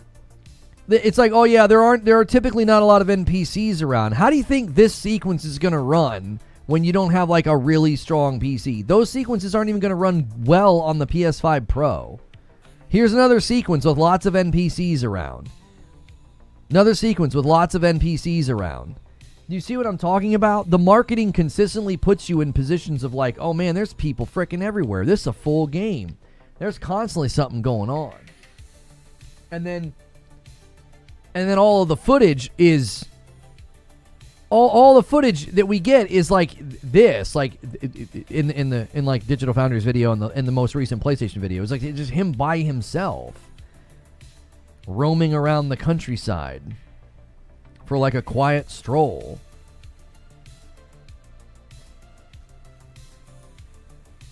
I'd imagine they would scale down NPC density on the system. I don't think they're going to do that because all the footage we've seen today on the base PS5, there's NPCs everywhere. The towns look full to me. $5 super chat from Gaming Ledger. Do you see PlayStation getting aggressive again with more third-party time exclusive to store up their hardware versus any other alternatives? I mean, the fact that they tried to lock this down as an exclusive tells me that they're still interested in doing that. Yes. I think the fact that they tried to lock this one down as a timed exclusive, I think, yes, PlayStation is 100% trying to do that. They are trying to continue to push into that territory of they're gonna make it to where if you want to play certain games, I think that's what they're gonna do. I think the PSSR 2 update to me, if you look at the number of games that are already doing it, it's a wide gamut of games. It's like Cyberpunk and Hellblade 2 and Neo and FF7 Rebirth and, Silent Hill. That's a pretty wide gamut. So it's not like particular games and developers are enjoying PSSR 2. I mean, Crimson Desert's leveraging it. So that to me says developers are really going to like building for PlayStation. And with Xbox's future basically being like, our console doesn't matter. Here's another instance with tons of NPCs. Our console doesn't matter, and our future is PC. I think you're going to see developers pick a side. They're either going to primarily develop for PC or they're going to primarily develop for PlayStation. I think that's going to be kind of how it shakes out. Because there are a handful of developers that clearly favor PC. I mean, Crimson Desert favors PC. Capcom favors PC. They view that as their primary target. But there's also other developers that have come out and said that PlayStation is going to be their primary target. It really depends on the type of game, the engine, their institutional knowledge, their experience. All of those things are going to play a factor into where they put the game. 100%. Starfield has fishing. The fish just haven't been rendered yet. Stop. Like, these instances look so amazing in the trailers. So crisp, so clean, you can see everything. And then the Digital Foundry footage, like, I feel like the image quality, okay, this is another instance, again, where, like, so I want you to look at the number of NPCs visible. Their red coats make it really, really easy, all right? And this is why I've said Digital Foundry's footage is very worrying to me. You got 1, 2, 3, 4, 5, 6, 7, 8, 9, 10, 11, 12. We're just to the middle of the frame, and I've already got 12 people. 13, 14, 15, 16, 17, 18, 19. There's a couple maybe back there. 22, 3, maybe 24. Somewhere between 20 and 24 people are in this frame shot. Now, we might not even see some closer to the wall beneath that are out of frame. So I want you to look at the size of the area and imagine, given everything we've seen, engaging in a fight in this area where the minute you're around that many NPCs, the performance tanks. On the PS5 Pro, mind you. Nobody, by the way, nobody can review this game. Nobody can review this game on console prior to launch. What is going on with Twitch chat? It's too long now. I can't freaking see. There we go. I was like overlapping it with YouTube. Jake Breaks, thank you so much for renewing yours. I appreciate it so much. 4 blue coats as well. Yeah, there were some people in there with blue coats. Like there were, again, it was somewhere between 20 and 25 people just in that space alone. That's not the only trailer like that. There's multiple trailers where you're seeing the main character like catapult into like a base. And it's like, that looks awesome. It also looks like it's going to run terrible on console. Yeah, I can't even imagine running this on the Series S. I can't.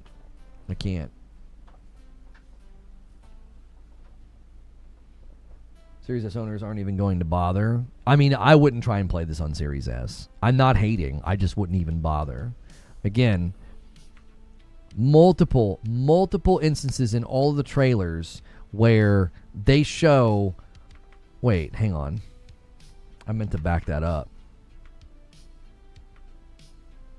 It's a common trope in the trailers. Look how many people are in the shot. Here. Not so much here. Maybe 10. Look at this. I think there's a fight that breaks out here at one point in one of the trailers. Well, it's good to see him, right?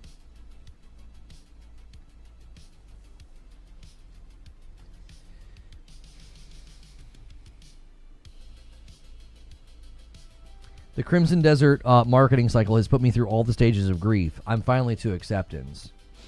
Stretch goal played on the Series S. I don't have a Series S. I don't. I'm trying to buy a pretty expensive camera because we've discovered my cameras are getting a little bit old, and that's the source of some of the stutters in my broadcast. I've fixed 90% of them, but yeah, my Sony A6000s are starting to show their age. I'm not about to drop money on a Series S, brother. I got to get through tax season and then try and see if we can buy this camera that's been recommended to me. It's like a $2,000 camera. I'm not about to drop change on a friggin' Series S.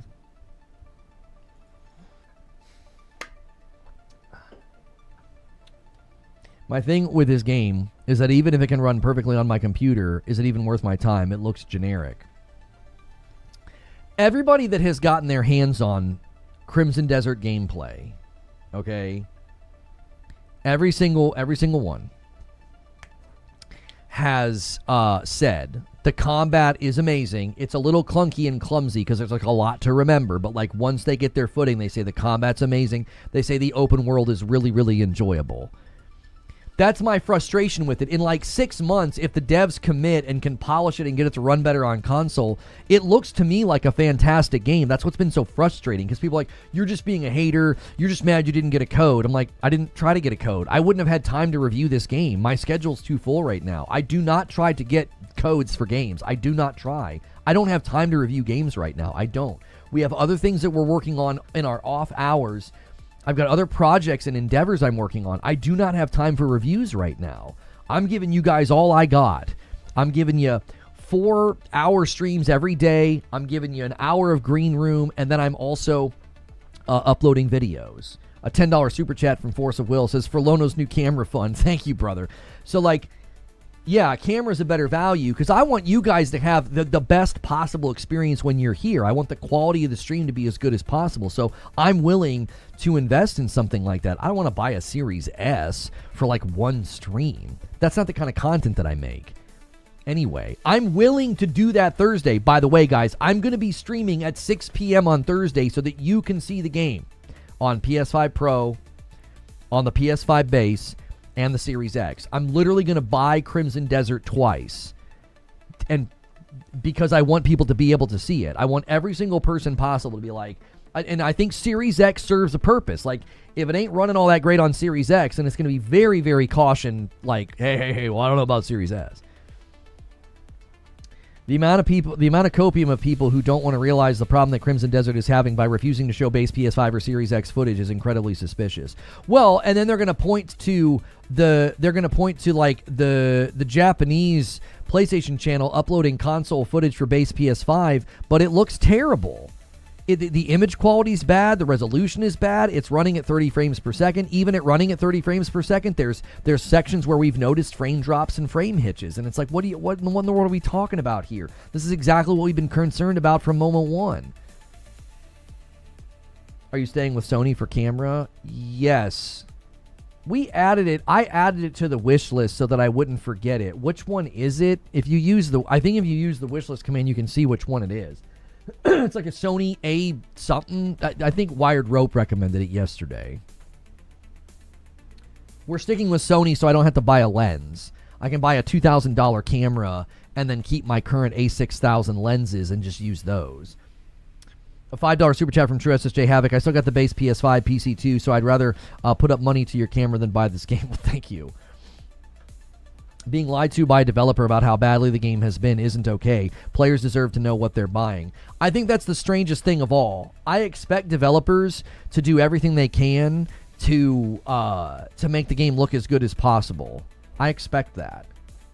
I do. But I don't expect consumers to defend, like, underhanded practices and, like, hiding console footage and, like, not letting us see things.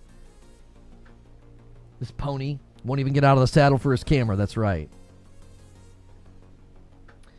I have a camera recommendation. Yes, the Kinect camera. Yeah. I forget what I did with mine. I should have kept it as a relic. That's how I started my streaming career 10 years ago. I used a Kinect camera. All right, let's get ready for this Starfield thing. It's on the Bethesda channel.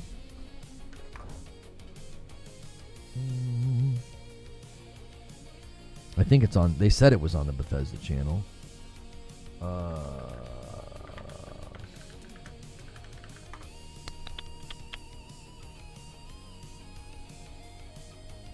It's not on Bethesda Softworks, is it? No. Oh, no, it's a premiere. It's right here.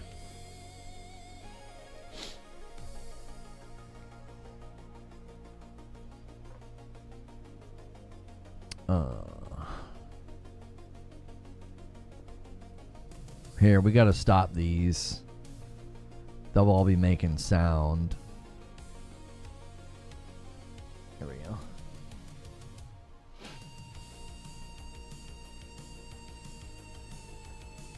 Sweet visor. That homie likes his visor, dude. He's had that Starfield visor on like every time they've done a stream or a video or what have you.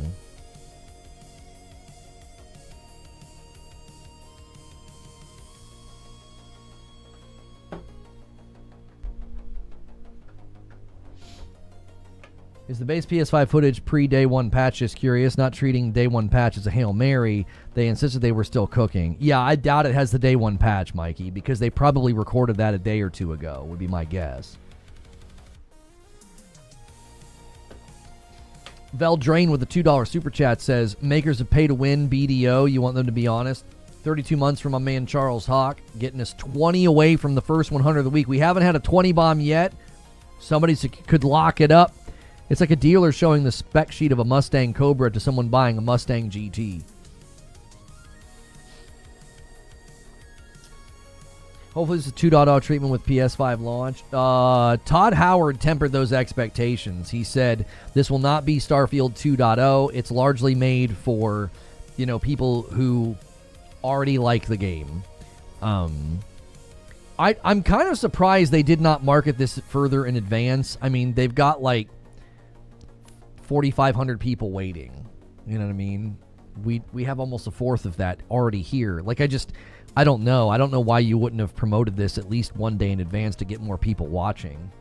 Randomly dropping it like that and being like, hey, we'll see you in an hour. I don't know. Why diving deep into a 3-year-old game? Well, let me show you the tweet. It looks like it's going to be pretty significant. I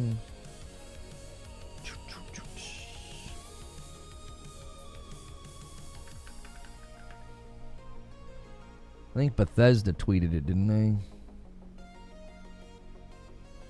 they? Yeah. Here's the tweet. We've been hard at work to make 2026 the best year yet for Starfield. In 1 hour, see everything we have in store. Free Lanes update and Terran Armada developer deep dive. So, there you go.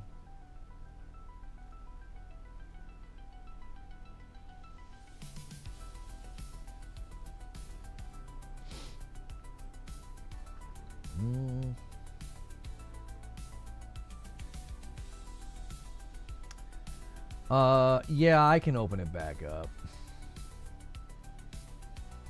If you guys couldn't talk for the last little bit, it's a great reason to support the channel directly. $5 a month. We're trying to get to a big goal of 600 paying members.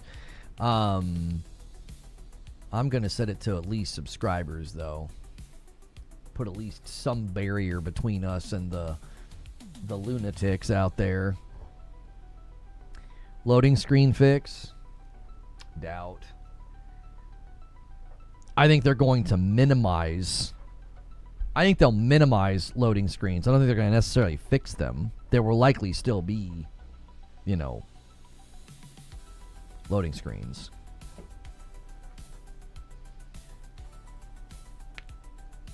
Yeah, there's a Helldivers roadmap I want to look at too. I haven't had a chance to look at it. They published that like a little bit ago. If you guys haven't hit the like button yet, do that for me right now. Try to get us to 400 likes. That would be greatly appreciated. Spicy topics today. Crimson Desert and Starfield in one day. Yep. Gaming news is kind of doing its thing right now. Let's see. Go over here. Let me edit the video.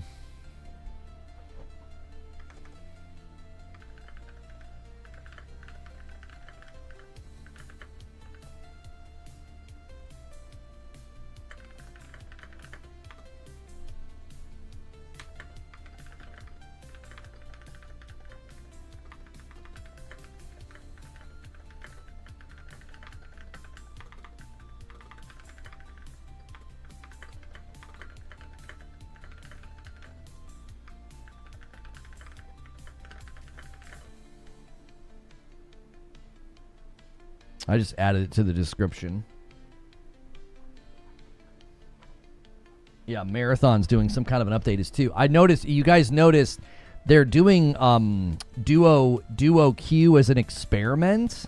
They're doing it as an experiment, and they said there will be other experiments in the future. And I was like, interesting. I wonder what other experiments they might run. Guys, double check that it's saving your like. The like count's not moving. Sometimes that means you're hitting it, it's not saving. Make sure that thumbs up is saving. The Starfield deep dive's about to start. I'm going to pause that pesky thing so you guys don't get any interruptions. I don't like those happening when we're co-streaming.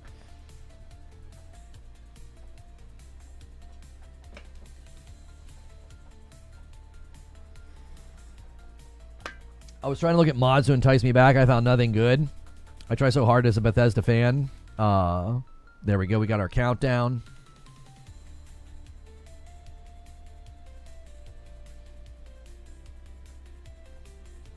Where can I find how to turn on the PSSR 2? Go to settings, go to video and screen, scroll down. It should be right above where it says make PS4 Pro games look better. There should be a new toggle above it. If it's not there, force your PlayStation 5 Pro to update.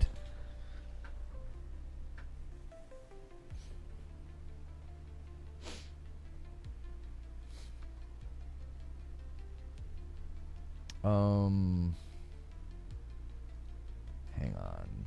Oh, shoot. There we go.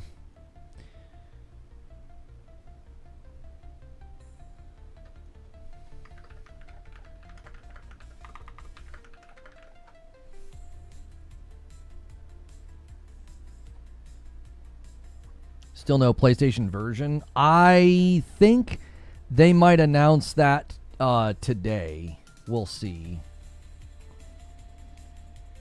We shall see.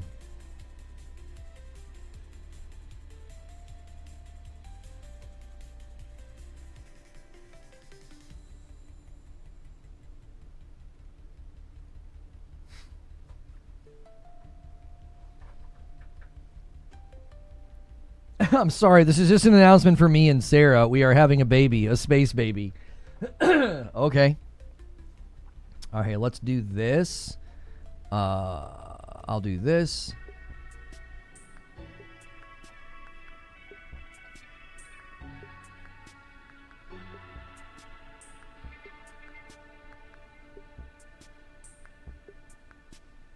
People got banned for using glasses?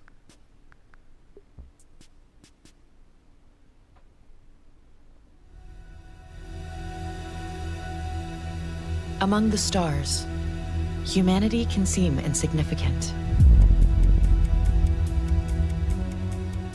Our achievements can be dwarfed by the vastness of space itself. But the galaxy is at our fingertips. We must enjoy the ride.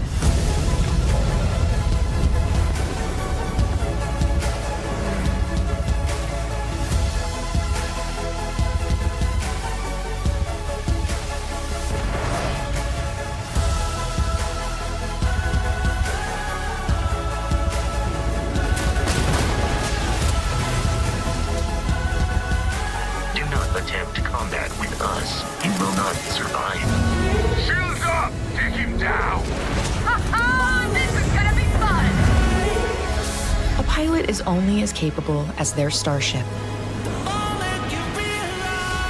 A ship only as useful as its crew.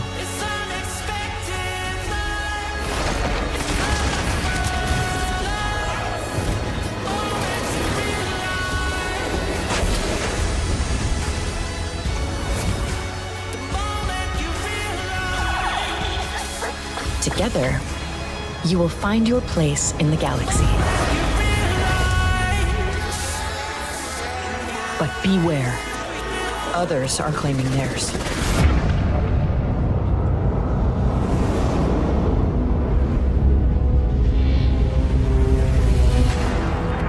Humans of the settled systems, you have forgotten who you are. We shall remind you.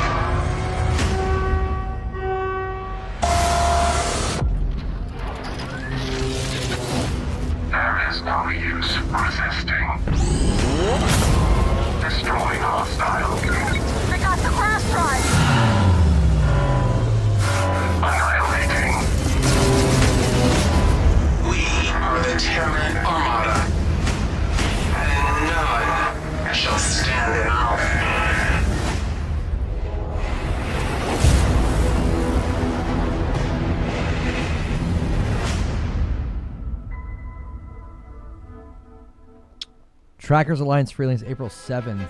I missed the date for the Terran Armada.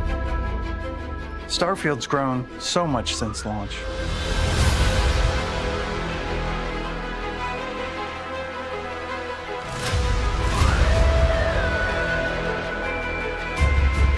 But space is always expanding. With new, uncharted territory. And that's what we're exploring with you today. So it's been a while since we've done one of these, right? When we release a game, that's the starting point, but we are fully committed to supporting our games after release. I think when you look back over, the dozen or so updates that we've done up until this point, we did the standalone location story-based DLC in Shattered Space, a lot of quality of life updates. We added creations, we've added the Rev 8. We've added a ton since launch.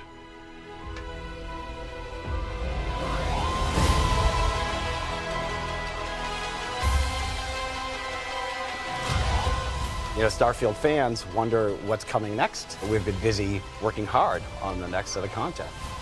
So we're excited to announce the Free Lanes update and the Terran Armada story DLC. Player feedback really guided how we brought Free Lanes to life, and it's the biggest update since launch. And there's a lot of good stuff coming. Yeah, we're adding tons of new POIs, locations discovered, another vehicle, tons of new spacesuits, weapons to find. We know what the fans want, and we know what we want, and so now it's time to deliver on that. So today we're inviting players to strap in and join us as we play through our favorite features coming to Starfield.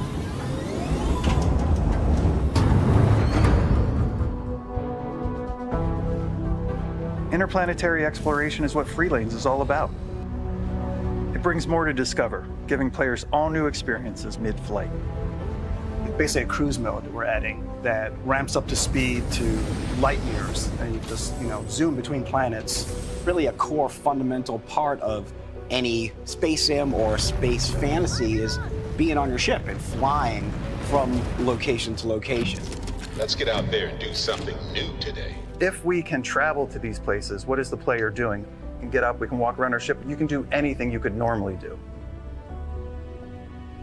You can come over and talk to my crew members. I wanted to thank you for giving me the chance to work with you. You can decorate. Yeah, people are gonna love this. So what just happened there? Was that an interdiction? Yeah, that's an interdiction alarm, a unique type of encounter that can interrupt cruise mode. I gotta get back to the helm and see what it is. Think you can win this?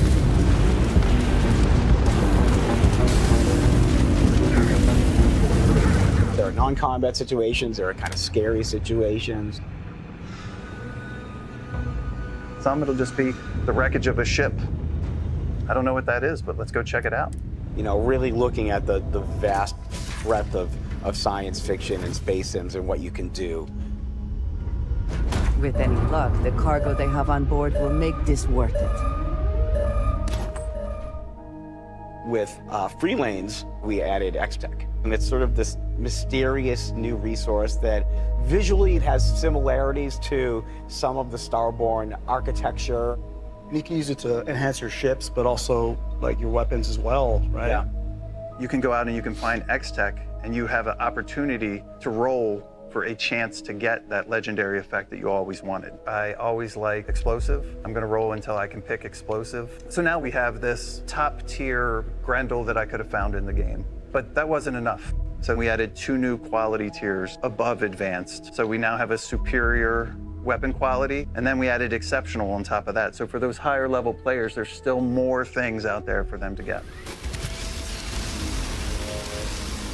These are specific effects to really customize your weapon from legendary to exotic. Reckless, for example, magazine size is reduced to 1, but damage is increased, so it's great for sniper rifle. I mean, there's a couple that really sort of stand out. Let's take a look at them.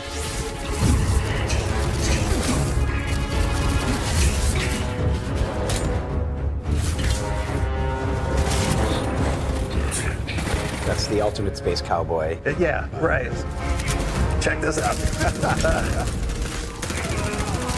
I'm a big fan of the Kismet. There's a 25% chance that your next magazine will be tripled, which when you're firing explosive rounds with a high rate of fire can be a lot of fun.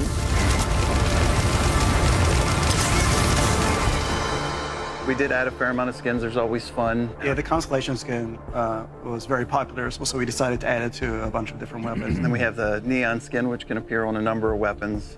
And we've also added ship modules that enhance your ship's abilities. My favorite is probably the evasive stealth drive. When you boost, you'll also become stealthy. So what we added was a ship optimization terminal. It allows you to optimize shield systems, weapon systems, engine systems.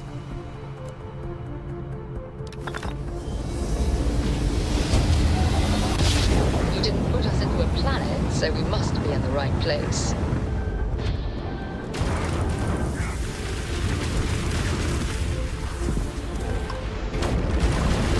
It's a lot of player expression, and I think X-Tech allow you to do that in a way that you couldn't really before. Let's talk about how we improved Outpost for players. Yeah, we have this great new all-in-one module. Comes fully furnished. You could just plop it down on a shoreline, like here in Gagarin. Get a great view. You can still decorate it any way you want. You can customize it. You go change everything up if you want. But one of the more practical things that we added was a shared outpost container. This was a huge request. Like, if you build this at your outpost and you load it up and you build it at another outpost on a distant world, that you have access to that inventory. And that's all shared between any place you build that container and any outpost anywhere. We added Colony War Hero action figures. Yeah, people are gonna love this. This reminds me so much of the type of action figure playset that I had when I was a kid. They function sort of like the collectible Vault Boys do in Fallout, where you find an action figure and it gives you a passive bonus. For example, the medic makes sure you can heal quicker. Yeah, there are sealed and unsealed versions of them too, so there's a way to display them as well. Something unique. Oh, what's that? Who's that guy? That's the pet Miller whale. It's like, you know, this peaceful little alien creature that is a pet.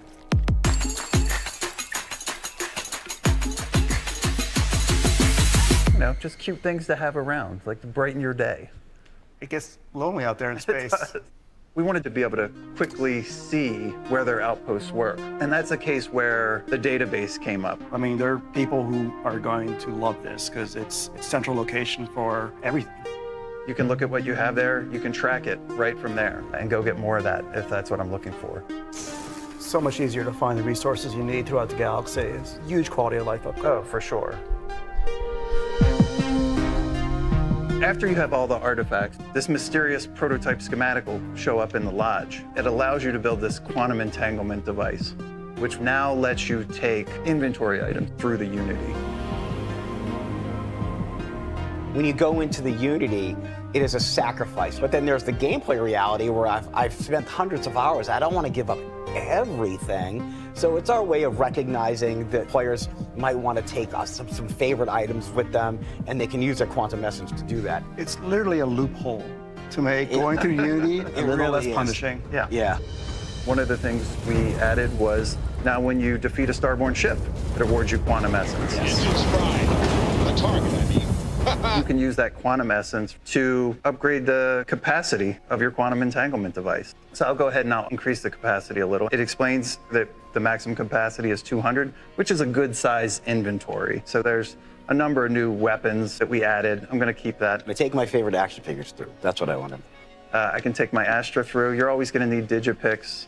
Let me just grab this real quick. Yeah, so I can take all that stuff through. That process of going through the Unity 10 times and going to all of the temples, that was a big lift. How do we encourage them to really play as Starborn? And it is the ability to upgrade these powers. Once you collect quantum essence, you can upgrade those powers. They can increase the regen rate. They can grav dash to close the distance between enemies. Now I'm at this crazy power level that I could never achieve before.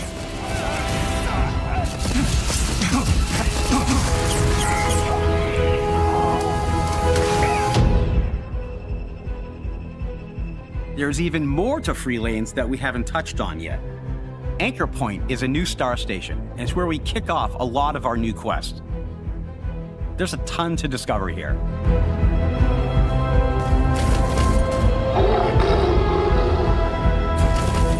We have a brand new vehicle. It's called the Moon Jumper.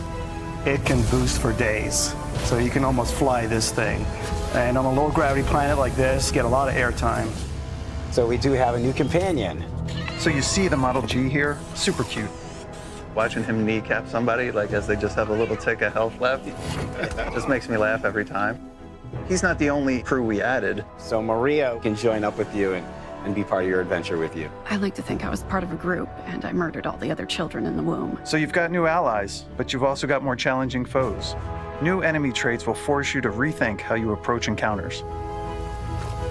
So this guy has a chance to avoid damage, and after he's killed, he puts nearby enemies into a state of rage. This was a way for us to make enemies more challenging. There were some other, I'll say, smaller things that we added, POIs on planet surfaces.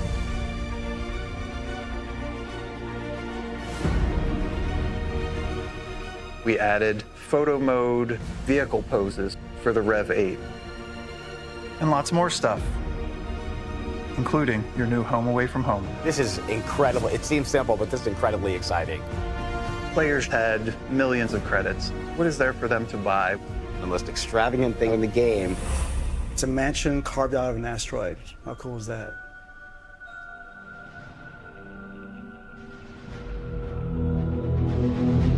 The Terran Armada poses a grave threat to us all.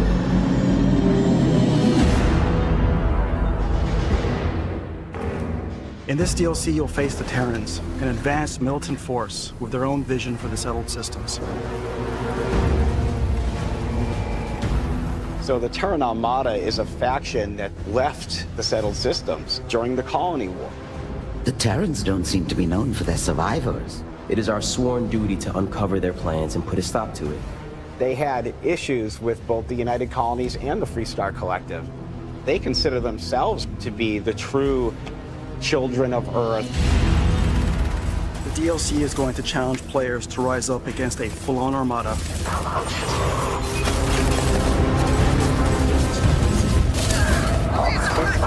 And part of your mission is to figure out what their motivation is and to stop them from attacking innocent worlds. They have these mechanized troops, which are a force to reckon with. But not all Terran bots are trying to kill you. Yeah, so we do have a new companion. His name is Delta, and he is one of the Terran robots. He's not evil, but he is definitely not good. Designation, friend, not accepted. And they've got some ships that are really high-powered, incredible pieces of technology. They've taken the Nova Galactic ships and have added new modules. We went for NASA Tactical, and they have their own weapons. We had got feedback from the community where it's like, oh, I wish we had more contemporary like machine guns, less sci-fi, more grounded, and that's what the Terrans are equipped with. And then these guns are highly modifiable, both ballistic and energy weapons. It's pretty terrifying when you're exploring the Terran ships in the dark. The vibe is kind of like a dimly lit, U-boat type of atmosphere. And then you hear a little alert going off, and you realize it's one of the robot pods opening up, and these robots will jump out, and they're deadly. Within the Terran Armada storyline, there's also the incursion system. There's a number of different objectives that you could have on any given incursion. Some move the story forward. Exit immediately or risk fatal harm. And some are out there just for the spoils of war, more X-Tech. The Terrans even have the tech to block grav jumping within a system. They've set up jamming sites called incursions, but with cruise mode, you can navigate to those sites and shut them down. There's just so much game here when we look at the full breadth of all the new content. We're excited for everyone to dive into free lanes in Terran Armada in April, but we wanted you to have something to play right now. So today, we're rolling out fresh Trackers Alliance content. We're adding 5 new targets, all with unique storylines. If you already purchased Trackers Alliance, this content is already included for you. And the complete Trackers Alliance series is available now in the Creations menu.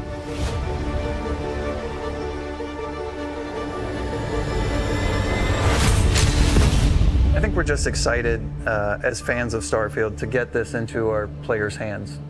We've had a blast with it, and we want to, share it with the world. Before we sign off, we've got one final announcement. When Free Lanes and Terran Armada launch on April 7th, Starfield will officially arrive on PlayStation 5.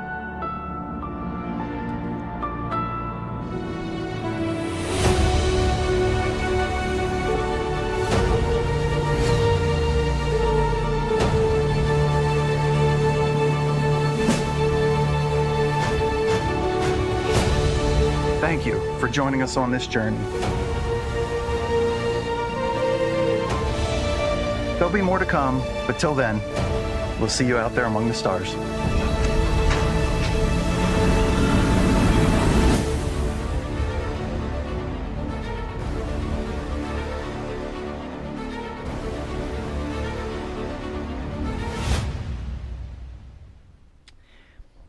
So,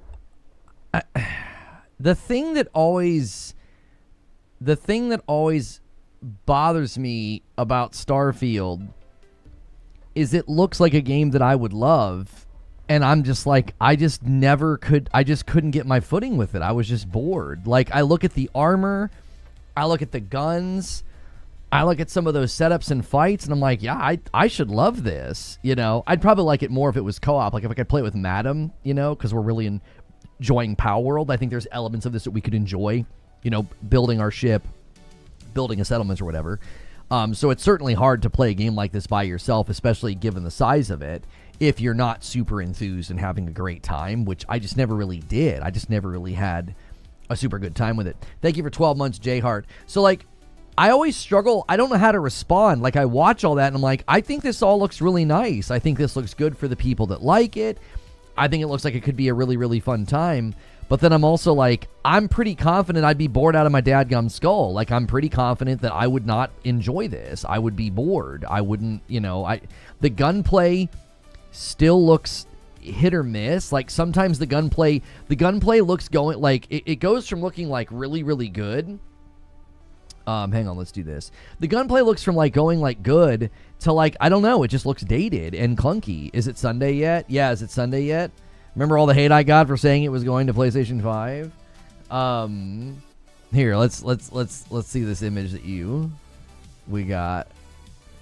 Yeah, there it is.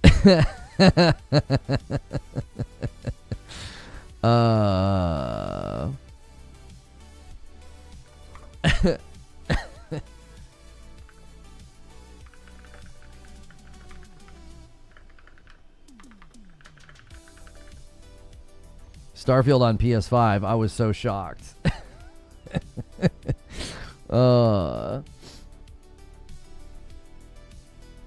Is there an enhanced mode? I'm not sure. Somebody said that PlayStation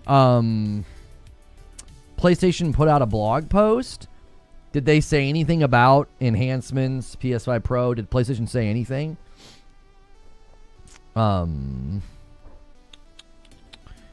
Starfield launches on PS5 this April. It'll be the premium edition. It'll have Terran Armada expansion and more. So it'll have like all of the stuff. All right, so here's PlayStation's blog about it. Let's see. On April 7th, Starfield is coming to PlayStation 5, inviting a whole new community of explorers. At the same time, Starfield's biggest free update, Free Lanes, and the all-new Terran Armada Story DLC will go live across all platforms. For those of you stepping onto the frontier for the first time, this version of Starfield is the result of years of love from Bethesda Game Studios and Starfield community, bigger, deeper impact with even more ways to play. It looks like it's going to be $50, and it is listed as PS5 Pro Enhanced. You can see right there, PS5 Pro Enhanced. Every firefight and dogfight in Starfield hits harder with the PlayStation DualSense controller. Adaptive triggers change from weapon to weapon. The light bar tabs on your health and ship integrity. Touchpad lets you jump between first and third person POV for instantly accessing your ship and your heart scanner. On top of that, in-game audio logs and non-local ship intercoms will play through the DualSense control speaker. immersing you deeper. Starfield also has been visually enhanced for the PS5 Pro with visual mode that runs at 4K 30 and a performance mode that features improved visuals at 60.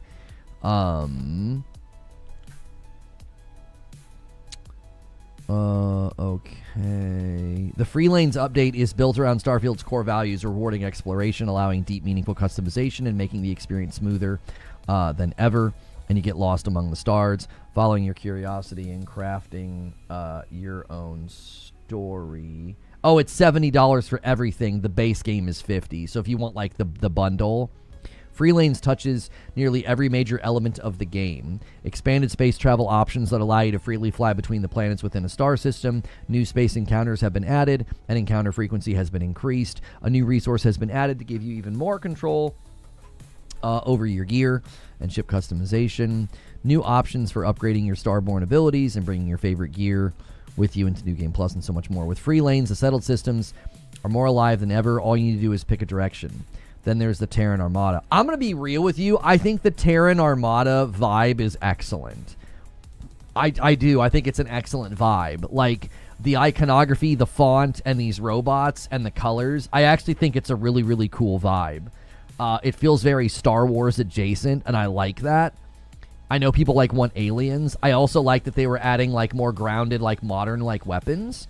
I do like the Terran Armada stuff. I think it looks kind of nice. The Terran Armada has risen from the B, bringing unity for the settled systems in the form of an army, highly advanced robots, and enough firepower to put the galaxy in a chokehold. In Starfield's new story DLC, you'll fight back through the incursion system, uncover powerful new tech, explore with a new companion, and earn rewards that will definitely be worth the risks. You can pick up Terran Armada on its own or get it bundled with the Premium Edition or included with the Premium Edition upgrade.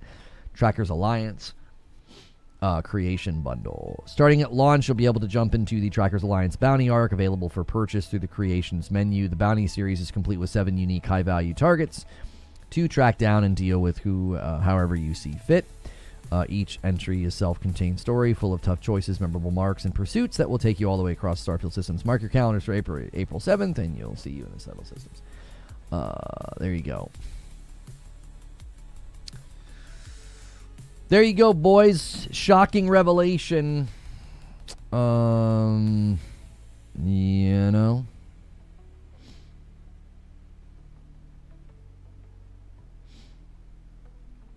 I was super surprised that it happened, even though we called it a long, long time ago. I respect you actually analyzing and not just trashing all of it.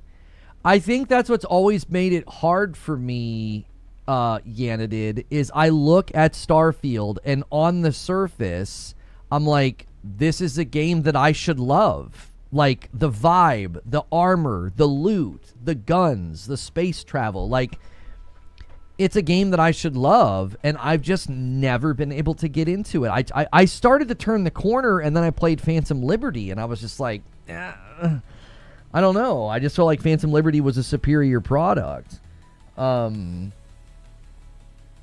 so I don't know. I don't know if they're going to win me back with any of this. I don't know if they're going to win me back. It still looks like a game that I would get about an hour into it and be like, I just don't like this. I do mean this, though. If I could play it with my wife, I feel like it would be a vibe for us. Because, we really enjoy Pow World. So I think being able to, slowly work your way through Starfield and, she would pick everything up. Right, and have we could build our own little outpost and customize our ship. I feel like we could have a good time with it. But by myself, I'm just like, I don't know. I don't know if I would get immersed and get lost in the world of Starfield. I just continue to feel like it just lacks something. I don't know what it is. Sometimes games just don't land on you. You know what I mean? I started Phantom Liberty last night. It looks great. Yeah, Phantom Liberty is really good. $5 super chat from Darth Nihilus says, I don't know if you saw this, but IGN recently put out an article that has something to do with the base PS5 Crimson Desert gameplay. Thank you so much, True SSJ Havoc. Gears E-Day is the only thing left.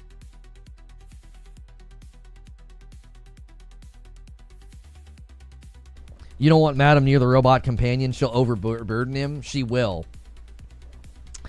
If you're talking about the PlayStation Japan footage... I've not been wowed by it at all. Did IGN say anything else, or did they just did they say anything else, or did IGN say, let's see, we sat down with Bethesda, Starfield, Buffy, Saudi Arabia. I'm not seeing what you're talking about. Bethesda Backlash, DLSS 5. We've finally seen Crimson Desert running on a base PS5. Yeah, it's probably the Japan footage. It's terrible footage. Yeah, it's terrible footage. We already watched it. The image quality's terrible. It's 1080-30. It's a terrible showcase. Like you can't get a bearing on it at all.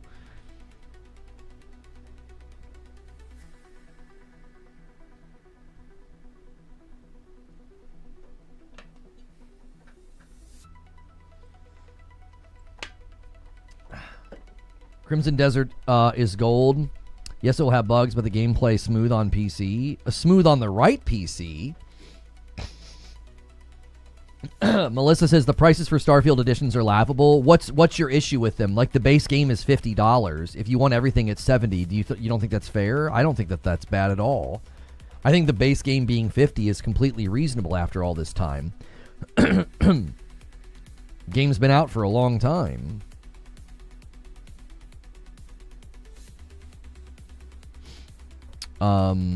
Let's see. What is this? First-person adventure puzzle will... No, not interested, not interested, not interested. Not interested. 2 years later seems too much. I don't know. I think $50 for a game this size after all this time and all the quality of life they put into it, I think $50 is fair for the base game. I don't think that's that big of a deal. It's $20 cheaper than base games right now. And whether or not you like it is immaterial. It's a humongous game. I love so much. Will it run better on your PC? Right. Yeah, exactly. Crimson Desert will run fine on PC. Will it run fine on your PC? Like, what do I think about DLSS 5? I think the first looks at DLSS 5 are terrible. They look like AI slop, but I think in the hands of a developer and properly harnessed, I think DLSS 5 can be great. I just think those first looks are terrible. It looks like AI filter slop. It looks terrible.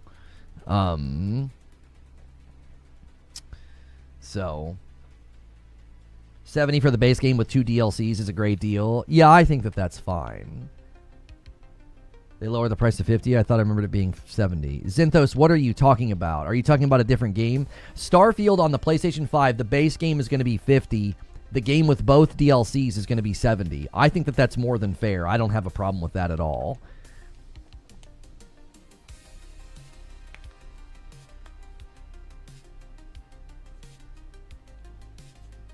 It should be a free download for PlayStation. I don't even understand why you would think that. It's a full game with DLC. Why would you get that for free? That doesn't make an ounce of sense to me. I can get the standard game for £36. Oh, are you saying you can get the base version of the game for cheaper than that? Is that why people are upset? I don't understand what the issue is with the price.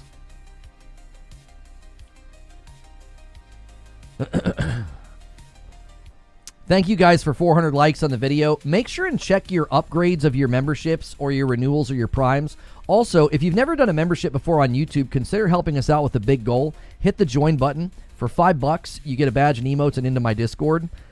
And you can help us get to the next milestone. We're trying to get to 600 paying members. And I haven't checked it today yet. I don't know where we are. We were at like 528, I think, the last I checked it.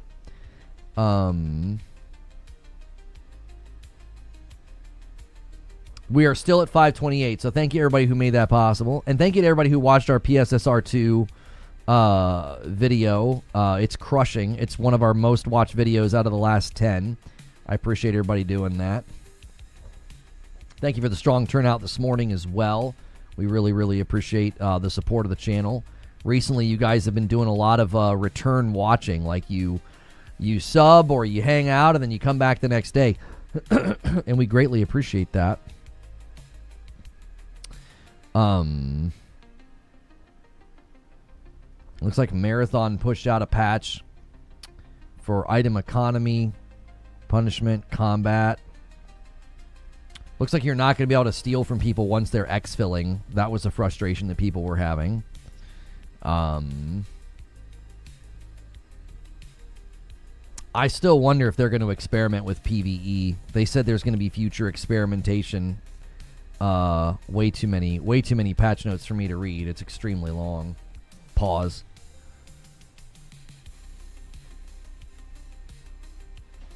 I never clicked so fast when I saw the PSSR 2 video. Yeah, for some reason, if we talk about the Pro or PSSR, you guys are in. You guys are there. $2 super chat from True SSJ Havoc. I got the R7 7700 6800 XT, which outperforms the Pro. Great. I'm not sure what you're talking about. Are you responding to somebody in chat or me? I need to see if the DLSS 5 visuals are stable across time and scenes, or if it's a drift like other AI-generated art. Yeah, that's the other thing with DLSS 5. Like, how's the game going to run when you're moving around? Like, is it going to make the game look, like, terrible? I mean, arguably, the characters look terrible. Right? Arguably, the characters look awful. The faces look terrible. It looks like AI filter slop. It just looks absolutely terrible. So PSSR is another story in general. I mean, PSSR is getting updated to run better. PSSR is not like going to be a lifesaver to Crimson Desert. It's not going to be like dramatically different. It's smoothing out rough edges and details and shimmering and stuff. Like, I watched Digital Foundry's breakdown. I'm like, this all looks great. It's getting better. It's getting more refined, and developers clearly like it, right? Developers clearly like it. That's a good thing. There's also an update to the portal. It's gonna run better and get a nice UI update tomorrow, I believe. They sent out an update about that. I played on my portal last night. I tried out that Grind Survivors game on the portal. It is such a dadgum fun game. Zubair, did you see my ping in the Discord? Grind Survivors is so stinking good. If you guys haven't played this game, if you're in the mood for a survivor-like game, Grind Survivors is it just came out. It's got an 83% on Steam. It's a survivor-like, right? So you're doing the whole, like, auto shoot survive thing. But this is a loot-based one. So, like, loot drops, there's guns, there's different types of guns. You can level the guns, you can change the perks on the gun, or increase the perks on the guns. It's really, really fun. It is a solid one. I wish it was co-op. I always wish it was co-op when I'm playing games like this. So I think the only problem with co-op is always, like, there's just so much going on. But it really feels good, as Zubair is saying. It just feels really good to play this one. The guns are awesome. I tried a shotgun last night after really enjoying dual SMGs, and it was just super duper fun. I played it on the portal. It played amazingly. It felt great. So I strongly recommend this one. It just came out yesterday. It's called Grind Survivors. So put that on your wish list or pre-order it, or not pre-order, I'm sorry. Put that on your wish list or order it today. Buy it today. It's currently on sale on Steam for like $9. It's also, I believe, on sale on PlayStation. So support those guys. Little Dev Studio, just killing it with a survivor-like.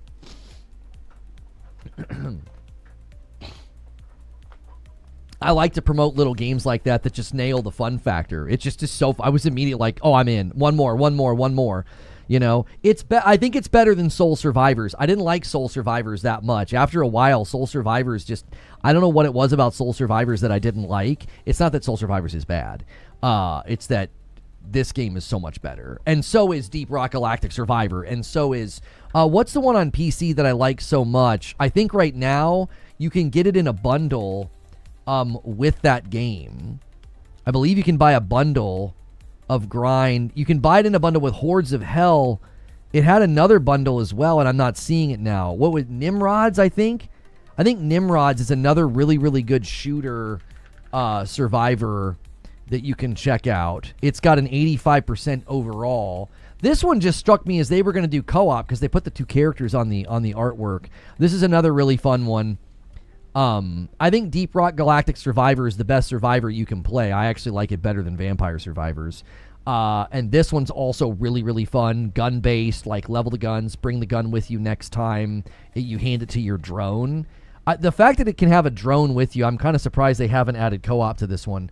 Because you can run it again with your drone having the exact same weapon that you just invested in, which is pretty cool. So whatever build you had on the previous run can come with you again. Same applies to Grind Survivors. Grind Survivors, you can like level the weapon and make it better when you like it. You can like use other weapons to infuse into it to make it stronger. Really, really cool.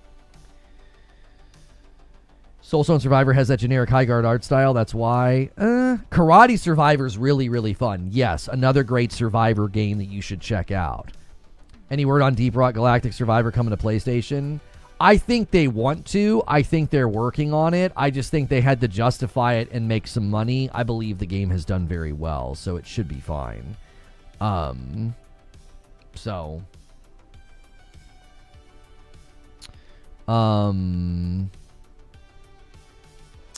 Todd Howard on the launch of Starfield on PlayStation 5, according to Xstasis here. I think after the game came out, obviously it was a question. It was a question from the public. It was a question for us. We've always wanted to do it. I'd say we have a great relationship with PlayStation. We've been there for a long time with our games. So I think with this one, we knew it was just a matter of time. Yeah, and I mean, I kind of said since the beginning that I felt like it was going to be a timed exclusive because of all the verbiage that they use. It seemed like they were leaving the door open. I know I got a lot of hate for saying that. Here, I'll show you.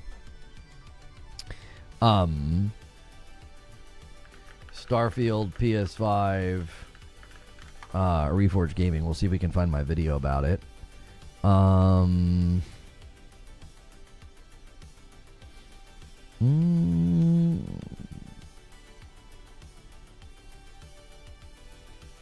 Where's my video? I did a lot of streams about it. I did an upload that basically I argued that it sounded like it was going to be a timed exclusive. I guess I'll have to search my own. Is this the one? This might be the one 3 years ago. So right here, I premiered this on March the 16th of 2023. So 3 years ago, I made this video. Hair's looking a little crazy there. But yeah, I made this video 3 years ago. I basically was just looking at the verbiage, and to me, it just always felt like they were leaving the door open. I think even back then, maybe they knew that some of the plans were tenuous. You know. Asha's going to save us. Yes, she hears you. Don't worry. Almost 3 years to the day. Weird. Oh, yeah. What was the exact date there? March what? What was that? It was March 16th. Oh, yeah. Yesterday. 3 years ago. Yeah, almost to the day. Yep. Come back to Alonoception. That's right. Like, I'm not even running some kind of a victory lap here. You know what I mean? Like, people spewed so much hate my way and attacked me over saying that. And also when I made coverage saying that I had heard it was coming, you know, these people are unhinged. They got to work through their own personal issues, man. It's just video games. Like, I'm not going to, like, swagger around and be like, I told you so. It's like, I mean, I think at this point we all knew it was coming. You know?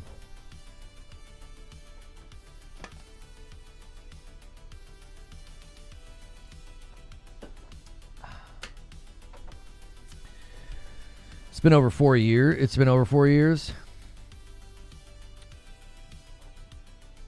Did you already talk about the base PS5 footage? Yeah, it's terrible. It's a 1080 30 FPS video. There's no way you can use that video to gauge what the game's going to look like on the console. There are visible frame issues even in the game running at quality mode at 30 FPS. Like, I don't know what to tell you, man. I do not know what to tell you. We've been asking for base console footage, and we got a horrible update. I'm sorry, horrible upload on the Japanese PlayStation channel. It's also highly edited. It's highly edited. Like, multiple times where I'm like, oh, we're about to see him walk around town. Let's see how the frame rate does, and it cuts. It, again, is a lot of, like, it feels like a lot of cherry-picked footage where they won't show walking around a town or getting in a huge fight. You know, I don't get why people are so in defense of that game and so gung-ho about that game. They've done nothing but be evasive and misleading since moment one. I don't trust them at all. Stop lying, Lono. You asked for console gameplay and got blocked. Yeah, I did. That's in the title. I got blocked by Crimson Desert's PR. The head of PR for asking for console footage. He got real snarky and combative with people. I guess he can dish it but can't take it. If you asked a potential date for a better picture of them and they sent you a super tiny low-res picture while swearing they were hot, wouldn't you be a little concerned? Exactly. The PlayStation Portal is going to get a high-quality mode. I don't know if you guys saw this. There's a high-quality mode coming tomorrow. Let's see. Per Sony, trophy notifications will now clearly display. Platinum trophies will also feature a special animation bringing greater visibility when you celebrate platinum. PlayStation Portal is going to be getting a 1080p quality mode.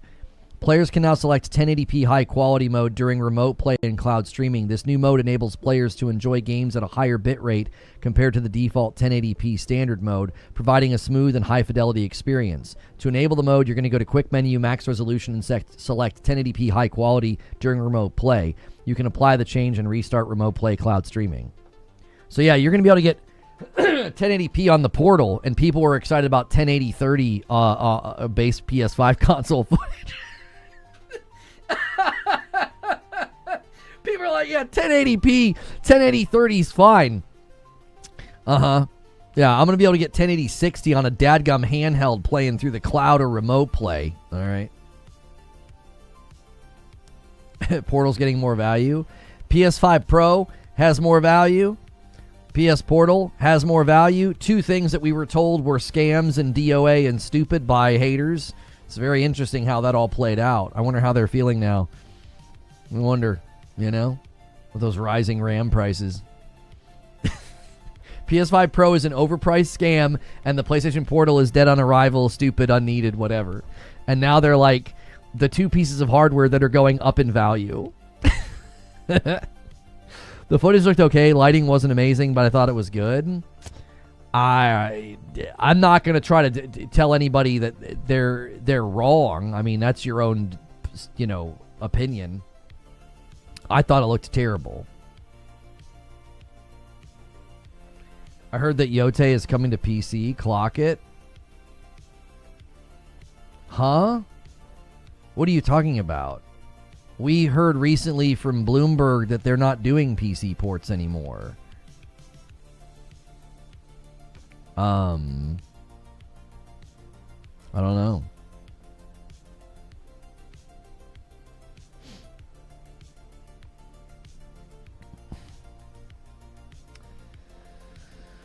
Oh.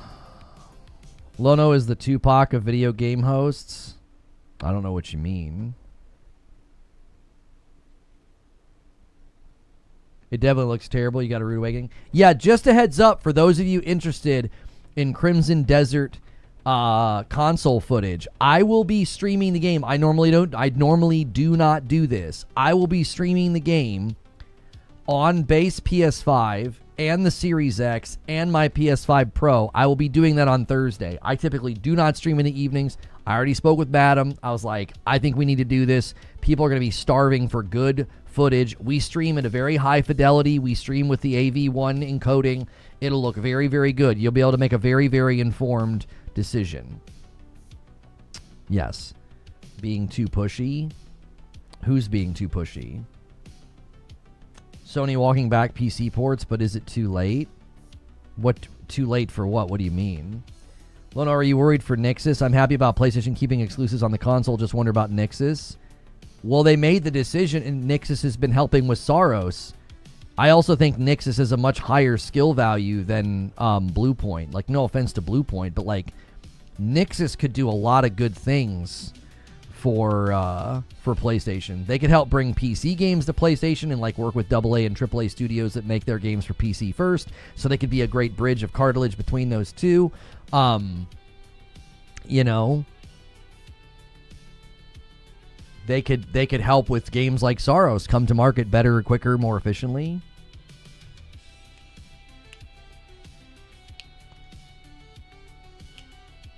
It's too late to stop PC ports.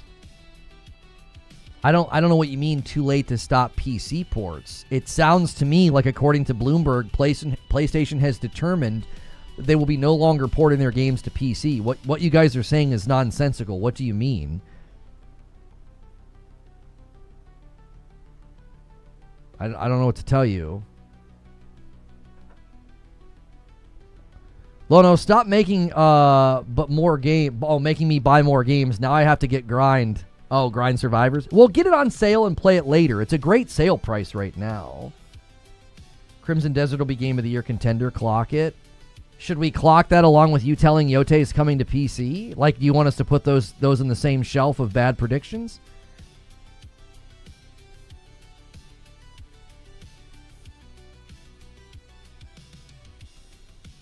Sony's making the port. Sony can choose to just not make them. Too late to win back some of the customers they lost or potential customers to buy their own hardware for exclusive games. You mean how they're having the best gen they've ever had, and how out of over 90 million consoles sold, they've had new user acquisition of somewhere between 25 and 30%. Like 1 in every 3 people who bought a PS5 didn't have a PlayStation before. I mean, have you looked at any of the stats? What are you talking about? There's been no marked loss for porting to PC. Like, they didn't lose a bunch of consumers who were like, yeah, I'm out. It's too late. What are you talking about? They're literally having like the best gen they've ever had. Not only that, I've been told by someone over there that internally they're very pleased with the PS5. They expected it to slow down and underperform because they couldn't do the mid-gen price reduction like they did with the PS4. So they're internally very pleased with the fact that it's in lockstep with PS4 sales performance because they've had to raise the price instead of drop the price.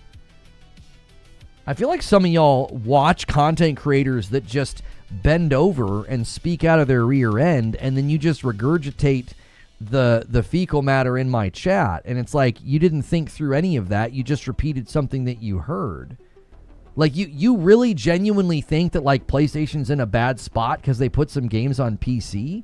It didn't seemingly do anything to the brand or the brand's success this gen. I don't think they're even recoiling from doing it because of consumer response either. I think they saw diminished sales, lack of momentum. They saw the conversion rate slow down, and I think they said, "This isn't worth it anymore." Especially with the Steam machine, it's not worth it with the Steam machine entering the living room and Project Helix. What's this clip from 5 years ago? Starfield is targeting a 2021 release as a few months ago, Insider says. Oh yeah, Nick said my PS5 is ready, and all these guys replied, making fun of him. Oh man, feel like this is set up for disappointment. Good luck. Get ready. Let them have their fun. Did Sony report that yet? Official? I guess run and hide in that Alamo until you can't anymore. When Jason Bloomberg talks to people and reports on something like this, it's usually rock solid. I don't know if I've ever seen him do that. I don't know if I've ever seen him report on something and then it not happen. Tomorrow is a brand new day. Oh, yeah. They're talking about the Spider-Man movie. I think we're going to get a look at it today. There's already some screenshots out there, isn't there? Same people were saying Steam Machine was DOA when it got announced. People are saying it's because of the Steam Machine. I don't know who you're talking about. I don't know who said it was DOA. I don't think the Steam Machine is going to sell at the scale of a PlayStation or a Nintendo. I don't think so. But I definitely think... I think PlayStation was already considering it. I think they were seeing diminished returns. Did I say Jason Bloomberg? Jason Schreier of Bloomberg. I mean, he might as well be Jason Bloomberg at this point. He should legally change his name. He should change his name to Jason Bloomberg. Jason Schreier of Bloomberg, sorry. Oh. He hangs out with Tim Apple. That's right.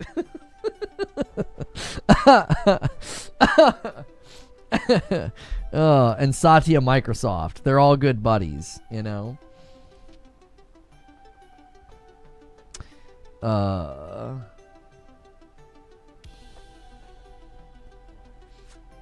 me live in my copium that I'll still get Yote on PC. Oh, I said in my coverage of it, this will never end up in any of the hateful salt content.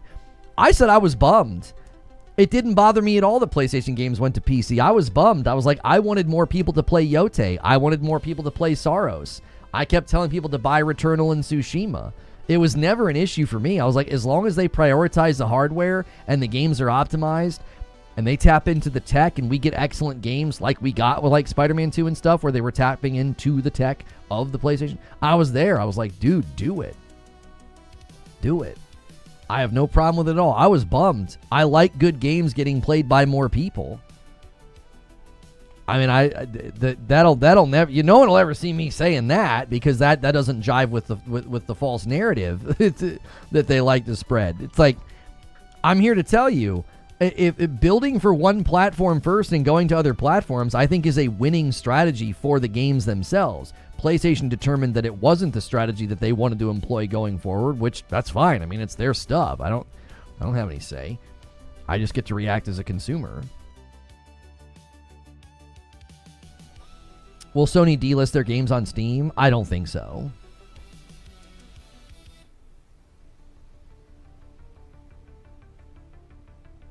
Oh gosh.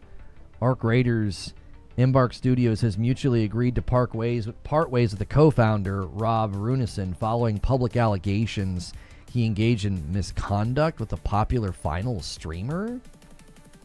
Misconduct allegations.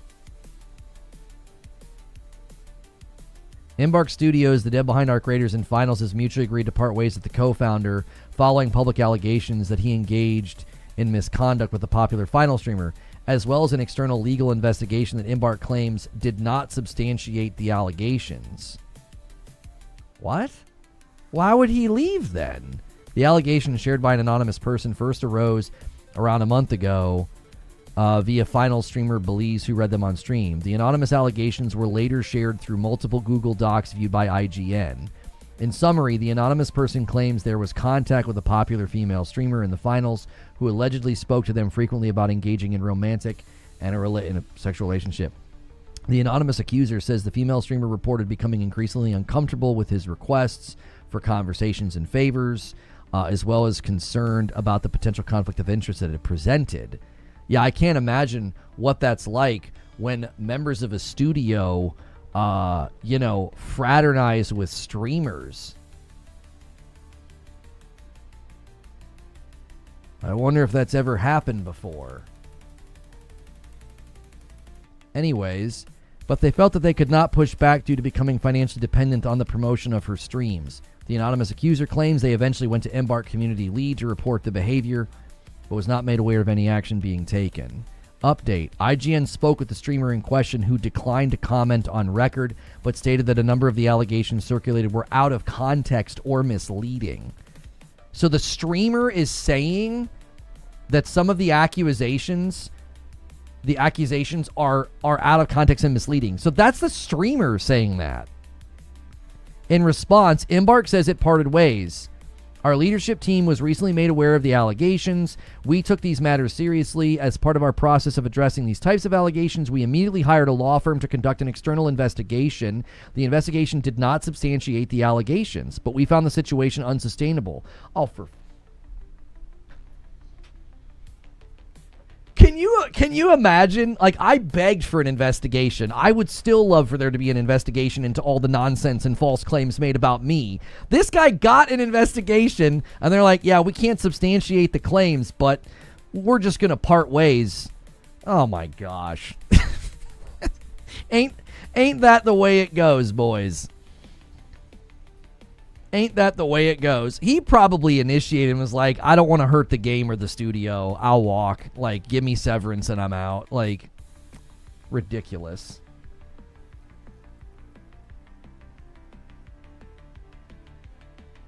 Sounds like the company gave him an ultimatum. Leave our company or we'll take you down. The streamer themselves is on record saying the claims are out of context and misrepresented. The streamer, not him, not the guy accused. The streamer is saying that. And then they did an external investigation and they can't substantiate the claims against the man. Jiminy Christmas. He's probably just taking the high road. He's like, I don't want to hurt the game or the studio, so I'll walk. That's ridiculous.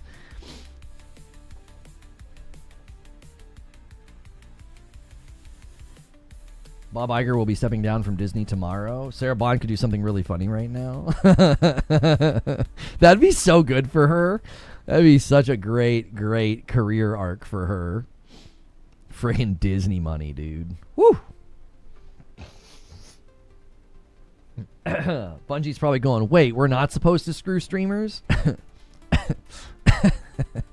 Stop. The streamer is specifically off the record. Right. But if the streamer would have just totally declined comment, that would have been a little bit more suspicious. But the fact that they were like, listen, some of that stuff's ripped from context and is being misrepresented. And then you bring in a law firm to investigate and they're like, we can't even substantiate these claims against the man. That should be the end of it. That should be the end of it. Oh, really? You can't substantiate the claims with a third-party investigation? Okay.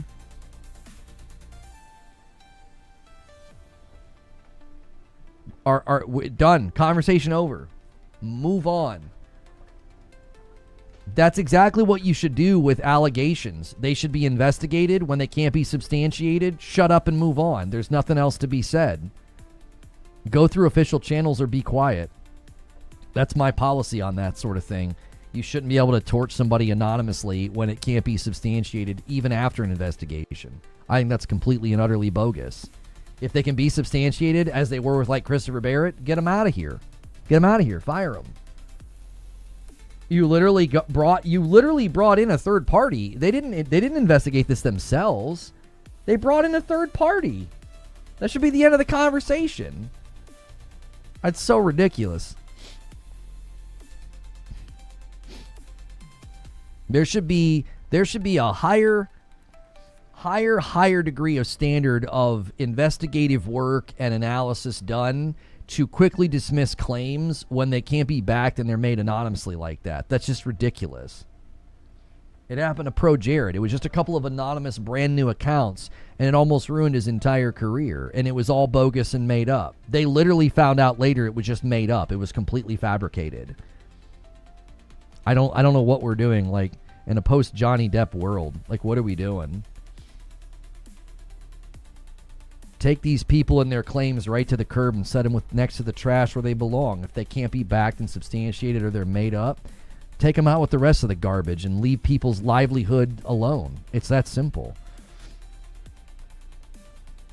Go through proper channels, do the investigation, or just stop.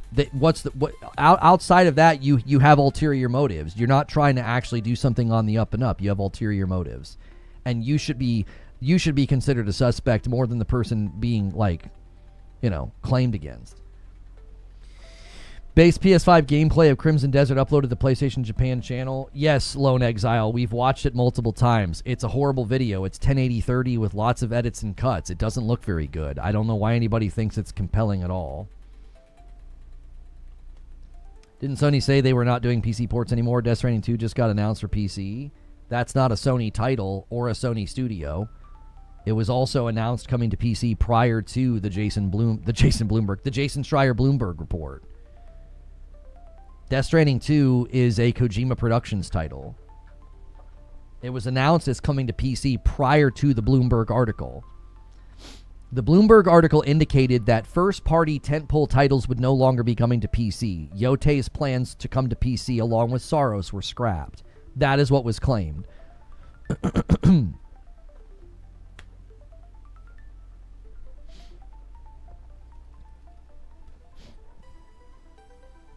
Did he say sorry even though he didn't do that with a streamer? Huh? People who cancel by defamation should be held legally liable if it turns out they lied. Yes, they should. Yes, they should. 100%. I'm owed millions at this point for the losses I incurred and the people that lied and then deleted all their tweets. Of course, yes. There's nothing you can do, though. What are you going to do, bankrupt yourself to do a federal case to go after people who probably don't even have the money to pay you? That's why it should be handled on the up and up. You shouldn't give power to people like that. I've been working and I'm just now getting a break to catch up on the news. Figured message through Twitch was easier than Twitter. My mistake.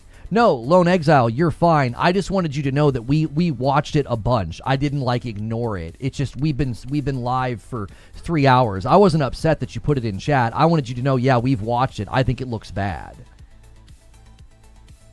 Yeah, I think it looks bad.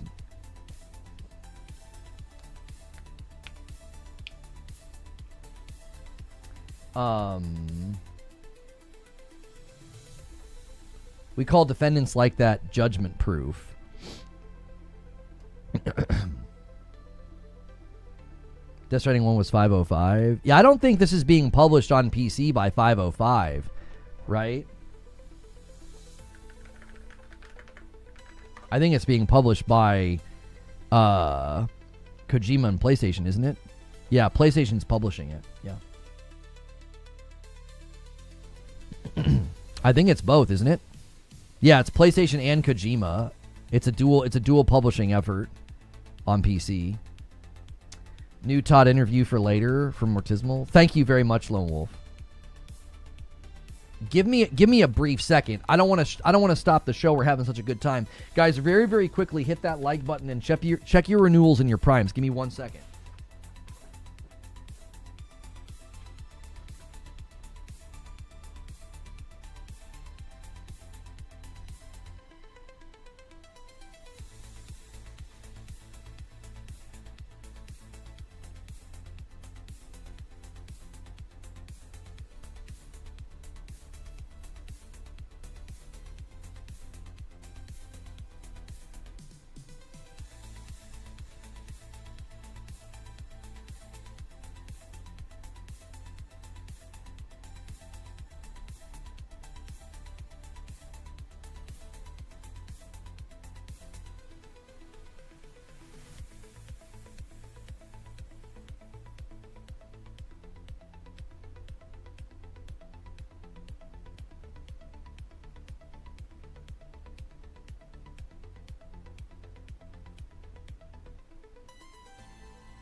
All right, I'm back. Oh.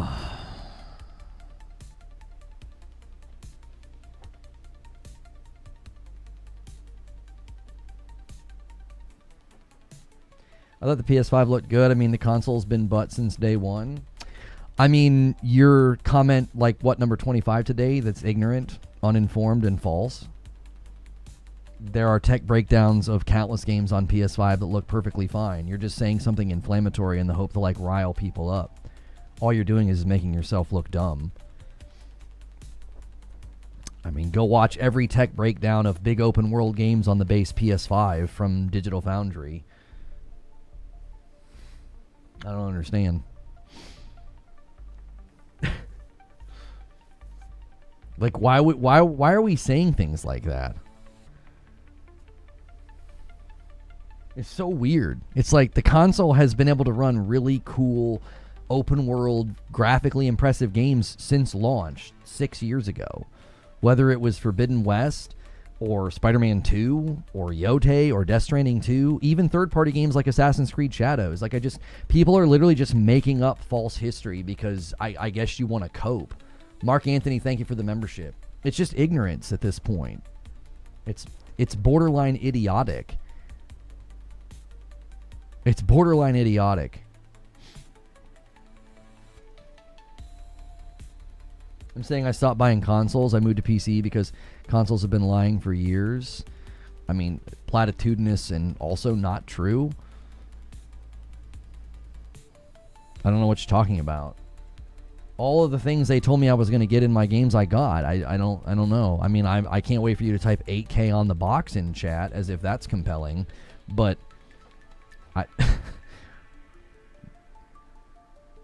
they promise a 60 FPS, instantaneous loading, like higher resolutions, ray tracing, like improved visual fidelity. I got all of that. I really don't get it. We were promised those things this gen, and I got them. Lightly with 55 months in a VIP, thank you. You going to PC doesn't change reality. You know what I mean? You going to PC doesn't change reality. Like, sure, go to PC. You can crank settings. You can tweak things. You can do more. But that has nothing to do with what the PS5 has been capable of this gen. Those are completely separate things. Like, your desire as a consumer to go to PC is totally fine. Why say things about the console that just aren't true? I've never understood the PC boys, like, the habit to just lie. It doesn't make any sense. It's like, there are people that hang out here who primarily play on PC. They have rigs that would smoke yours, more than likely, and they don't incessantly have to lie about the consoles. It's just weird behavior. It's like insecure, boyish behavior to be like, well, I'm going to lie about a piece of plastic because I play on PC now. Like, okay. I don't get the rhetoric. Been on PlayStation since the first and have loved every console. PS5 by far my fave. Performance on PS5 this gen from the vast majority of titles has been perfectly fine. We go through this every time a game comes out with crappy performance. We went through it with Gotham Knights, we went through it with Dragon's Dogma 2, and we're going through it again. Instead of just admitting that maybe the devs are bad or didn't optimize well or were too ambitious, we have to do this weird, like, contortionist act of like, well, the consoles just aren't good enough. Meanwhile, you're going to like Neo bullet dodge the armada of games that look and run perfectly fine on the base PS5. You're just going to ignore all of that and stick to some weird, like, propagandistic rhetoric that like, yeah, the consoles just aren't good enough and they're just not good. They haven't looked good and they're 6 years old. Okay. Yeah, all right. If that makes you feel better, I don't know what to tell you. It's just weird behavior. Milwaukee with 27 months, thank you. And the thing that's always bothersome about this is people will say the most inane, stupid things, and then when you counter those things, they will call you like a fanboy. And it's like, no, I'm just pushing for accuracy. I told plenty of people that playing on PC is a great option. It's a great choice. And I've even said that Crimson Desert's going to have an advantage for the PC boys over the console boys because you can turn the ray tracing off. And that might be one of the primary causes of performance issues. Like, I'll say that. Why? Because it's true. And I don't need to lie about PC in order to prop up the hardware that I prefer. I don't know why people that prefer PC had that habit of just lying about the consoles. Crimson Desert looks perfectly fine on the base PS5. You were lying saying it looks bad. Sure. I mean, that's an excellent attempt to bait me into a stupid discussion. You know that you can't lie about your perspective, right? Plenty of people were in chat talking about how it looked muddy and blurry and low res. If you're happy with 1080 30 footage, I can't wait for you to play all your games at 1080 30 then. Why even buy a new console? Why even buy a new computer? If 1080 30 looks perfectly fine, then why are we even having this discussion? We can go back and play games at PS3 performance levels, apparently. Like, you're trying to bait me into a debate. I know you're here in bad faith.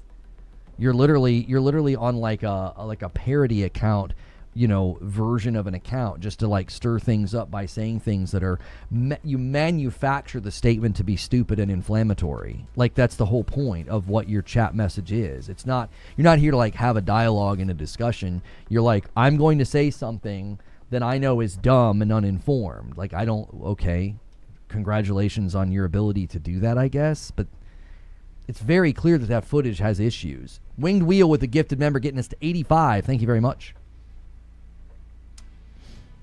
Y'all are so obvious. I mean, yeah, the effort is so low. The effort is so low. Like, they come in and they are on their alts, and boy, oh boy, they're hoping to get this big, you know, get a big reaction. So it's like they'll just say something that is manufactured to be as dumb as possible.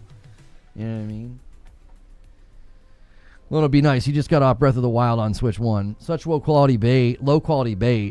Yeah, it's not. It's like it sticks out like a sore thumb. It's like you're obviously saying things that you know aren't true. Like, okay.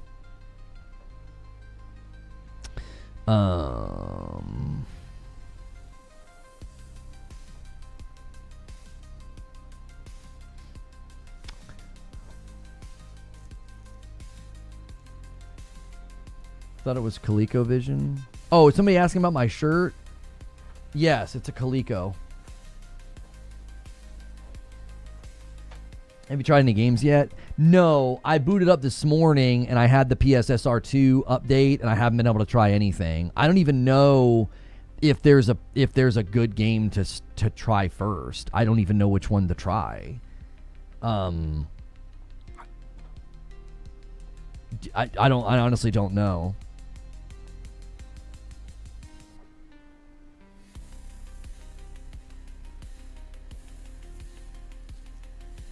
Because trying games like RE9 or others where it's baked in is perfectly good because, like, they're refining it. There's a part of me that wants to maybe try, I don't know, something that doesn't have it. I wonder what it would do in something like Returnal that doesn't even use PSSR. Coleco Chameleon? No, the ColecoVision. This is like one of the first consoles ever made.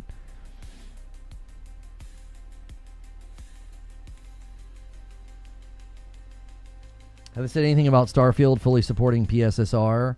I don't think the PlayStation blog mentioned PSSR. They just said that it would run 4K 30 and like 60 FPS with higher visuals or something. It was really generic.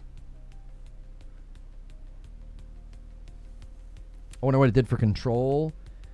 Yeah, that's one with an official update. I don't know. I don't know. Yeah, I just recently replayed Control. I guess I could boot that one up. Unwound Automaton says, as primary PC gamer, it doesn't bother me that there isn't any base PS5 or Xbox console footage, but I can appreciate someone in a public position advocating for those players. Not sure why so many people get salty over your takes. Well, this is something that's been going on. We know that there are people who will organize and come in here, and they will intentionally take the opposing position, and they'll be as intentionally daft and dumb as possible, hoping to get me wound up. They're basically clip farming. We know their MO and we know what they're doing. The problem is they're in the mix. So you don't know if you're dealing with someone who's like a genuine coping fanboy who's like so die hard for Crimson Desert that they're basically acting like a fanboy simp, doing free promotion of the game. Like, they're working for free, basically. Trying to paint me as a hater and I guess encouraging people to pre-order. You're not going to get a kickback. It's the classic "she's not going to sleep with you" response. It's like, they're not going to pay you. You know what I mean? They're not going to pay you for coming into my chat and basically trying to dissuade people from being concerned. Like, you're basically running defense force and PR for the company. While simultaneously defending misleading marketing tactics. Like, talk about being a bootlicker. Like, I can't imagine just firmly planting your entire tongue to the bottom of the boot of the company to be like, no, it's totally fine that you've been misleading and dishonest and snarky and combative to consumers that would just like information. Like, taking up for the company to that degree, I think, is embarrassing behavior. It's like they have been willingly been misleading. They're being withholding. They're being evasive. That should not be defended by consumers. I think that's pathetic. I don't have nice words for the behavior because it's pathetic and embarrassing. Like, these are adults doing this. It's like you are literally defending a company that's unworthy of your defense. Like, they're not doing anything for you. Is the new update being applied to all games? So the update is a setting in the PlayStation you can turn on in the PlayStation 5 Pro, and it will turn on PSSR for basically like all games. They said it can cause, unforeseen what did they say? They can cause issues. So turn it off if it's making a game look worse. So I'm going to turn it on and test some things. And, I think I was going to maybe try like Returnal because it doesn't use PSSR. I want to see what happens if you turn it on. I'd like to see what happens in Control because Control has the update like baked in. That's an intentional build from a developer. And then maybe find another game that uses PSSR that hasn't got the update yet, just to see what happens when you turn it globally on. I don't know if it'll even work in Returnal because Returnal doesn't use PSSR. So all Pro Enhanced games. I actually don't know. What's the phrasing? Is it only games that have already been enhanced? Use an upgraded PSSR model to improve image quality in some supported games. Turn this off if you experience unexpected behavior during gameplay. Yeah, so it probably will not do anything for Returnal. It's got to be a game that at least has PSSR in it, I would think. Yeah, it's just for PSSR 1 games. Yeah, so it's not like a global thing you can turn on and it'll just ham fist its way into every game. Silent Hill F looks a lot better. Yeah, it's not night and day, but it's crisping up like finer edges and grass and fences, and it's getting rid of like shimmer and shaking that we're seeing in some of the games. My take on DLSS 5, I think the first passes and looks at DLSS 5 are pretty terrible. They look like AI slop filters that we've seen all over Twitter. I thought the thumbnails were fake when I first saw them. Like, what the frick is that? I think in the hands of a developer properly harnessed, I think it could be a game changer and really make things look incredible. Just automatically putting it over something like Grace didn't even look like the same character in Resident Evil 9. I didn't like that. It looked like somebody else. I'm not a fan of that. So, yo, Lone Exile, thank you for 2 months. Let me add you to the total, saying, I apologize for disassociating with your community and you as a whole during the whole Bungie Destiny 2 debacle. The time away showed me that your takes are more in line than it was years ago. I mean, I appreciate that. I don't hold any ill will to anybody who parted ways with me back then. It was almost impossible to know which way was up, But as time has gone on and tweets and claims disappeared, I think people started to see what really happened back then. DLSS 5 seems like it was announced prematurely, isn't really ready. I think premature is the word. It's like it's become a meme. When your technology is the butt of a joke, that's not a good look. Like, DLSS 5 is more of a meme right now than anything.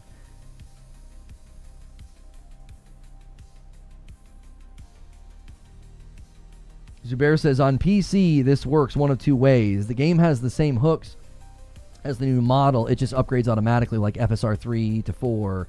Devs don't need to do anything. If the game uses different hooks or no hooks, it'll need to be added by the dev, like FSR 2 to FSR 4. Right. He's talking about PSSR. Jen, thank you so much for a Member Plus renewal, getting us to 87. I think there's a lot of emotional reactions to DLSS 5 AI, but there's nowhere else for graphical fidelity to go. Well, yeah, I mean, I think, and this is why I've been more prone to defend ray tracing. Like, people are really, they'll bash ray tracing, and they'll, say things like it's a gimmick and just kills performance. Ray tracing is one of the fastest ways to do a visual lift in a game right now. Like, the visual lift is just excellent. It looks so good. So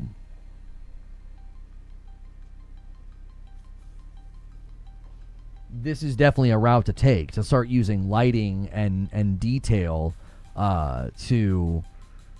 to visually lift games, as opposed to just raising resolution or, going all the way to, whatever, 8K. DLSS 5 has potential, but not a good start. It's a really bad look. It is. I think it's a bad look. Like, I don't think they did a good job showcasing the tech, because everybody's just memeing on it and making fun of it now. Having difficulty with the difference between players modding the visuals in DLSS 5 for those that have issues with it ethically. So I'm not sure what ethical issue are you feeling is there. Early ray tracing was replacing raster lighting. It wasn't improving on it. We are now getting to the point where ray tracing is doing things raster just couldn't do. I stand against the hate being thrown at DLSS 5. Why do you stand against the hate? What's frustrating is people are focusing on the improvements in realism and detail, not fully grasping that sometimes realism isn't always optimal for creating the atmosphere and art direction that is desired. Right, so that's why I said, for like lighting and texture and world detail and clothing and stuff, DLSS 5 could do amazing things, especially if your art style is not photorealistic, so you don't end up looking like Uncanny Valley AI slop. It could really help in certain games, like visually lift detail and make the world look really nice, especially if it's not photorealistic. If it's photorealistic, you got to be really careful, because it just looks wrong. Like, your brain rejects it. You're like, something's not right here. It's either too detailed or too fake. There's something off-putting about it. Silent Spartan says the reaction to DLSS 5 is super weird. The examples only elevated the look of the characters. As proof of concept, it's already tantalizing. As a first pass, though, it's not a good look for the tech, though, because it made Grace look like a different person, right? It made her look like a different person. Why am I getting people in my feed? I'm not following this person, and they're in my feed, and it doesn't say add. Why does that happen?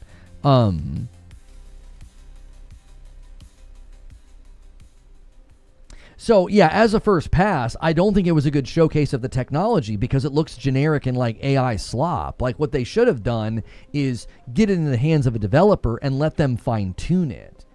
Because I'm like, I looked at the picture and I'm like, that looks really impressive. And then the more I looked at it, I'm like, that doesn't look like Grace. That looks like another person. It looks like a different character. What's up with Grace's face in the DLSS 5 images?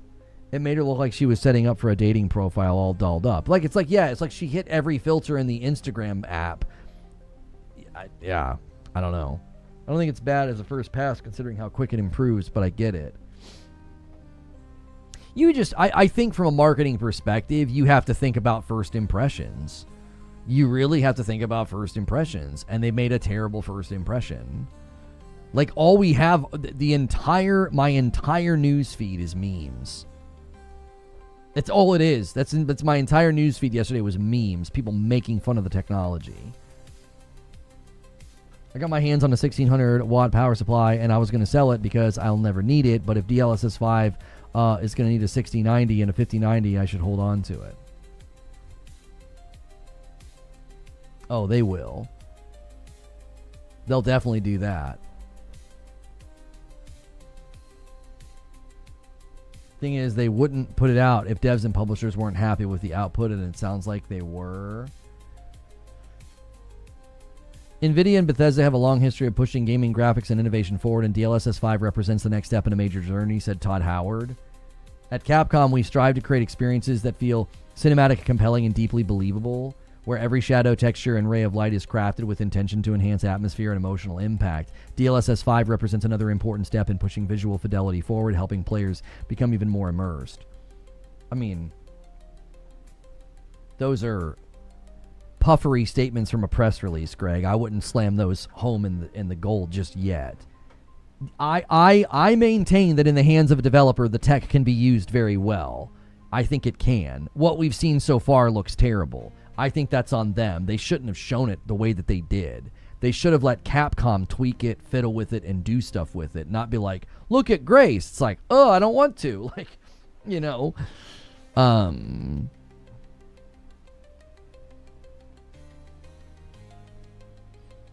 number of... I mean, sure, but do you think that they would put those images out if they weren't happy with it, especially Capcom, who tend to really protect RE?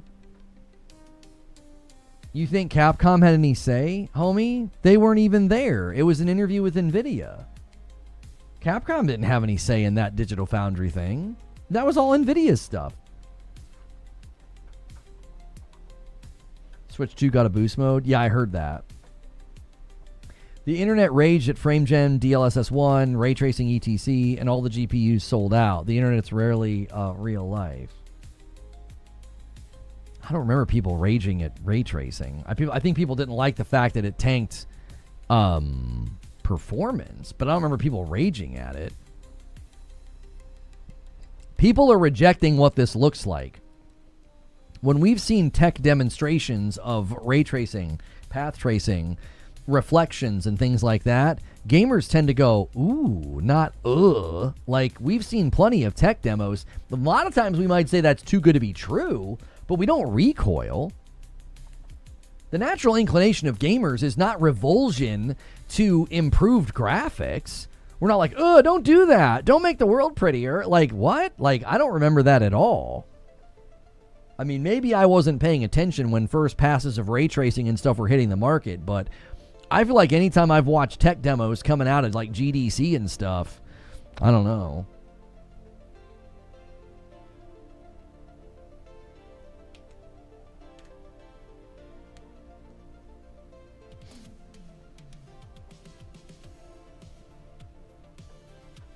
I know they weren't happy with FrameGen. Well, people don't like the idea behind FrameGen because it's quote-unquote fake frames, and I think that a lot of that is a misunderstanding of what the tech is supposed to be leveraged for. Also, it doesn't help when you have someone like Black Myth Wukong leveraging the tech in a really bad way. You know what I'm saying? Like, I think people are rejecting the association with AI slop. If you had shown that tech 4 years ago, prior to the mass explosion of Gen AI, people would have been blown away. Notice your ColecoVision shirt? Nice, thank you. Well, I still think people would have... I think the dust would have settled on it, and they wouldn't have said that it looks like slop, but I think what they would have said is, it doesn't look right. It doesn't look right. Even before I saw the association and started kind of feeling like, yeah, this does look kind of weird, kind of like AI slop, I thought, I don't know, Grace doesn't look right. There was something off-putting about it. I mean, you might be right. People might have been like, yeah, that looks amazing, but I still feel like people don't like, that doesn't look like the same character. The problem isn't FrameGen, it's great tech. The fact that it's sold as performance. The 5070 is not 4090 performance. I'm waiting for us to go back to CRT TVs, so we can be done with all these frames. That's right.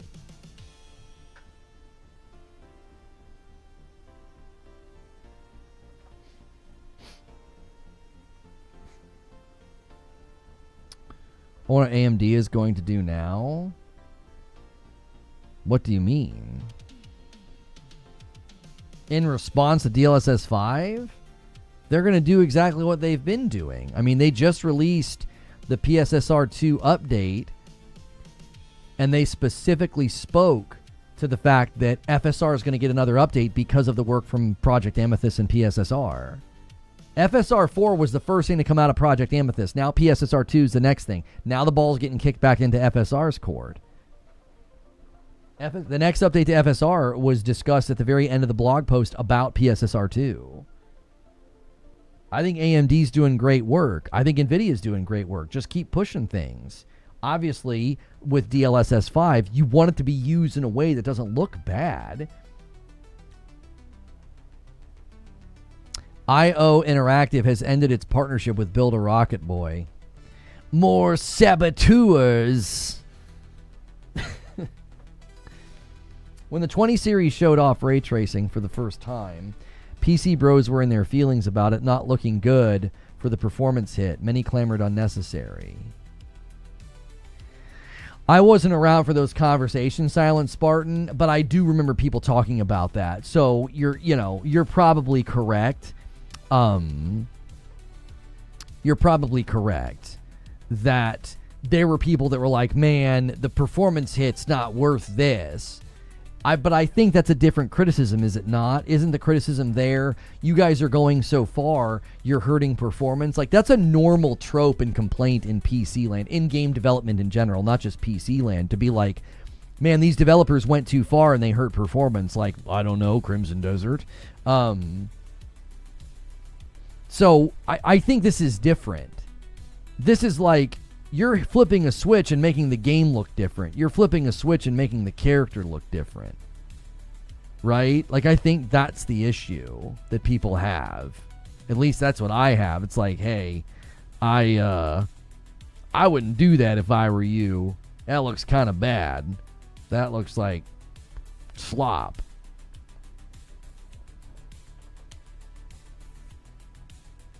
A new PlayStation Portal update? Yeah. That goes out tomorrow. Grace doesn't look right because we've hit the top of graphical fidelity using trad practices. Modern graphics lean into the limitations by not going for full realism, full photorealism. I don't think it's the photorealism though.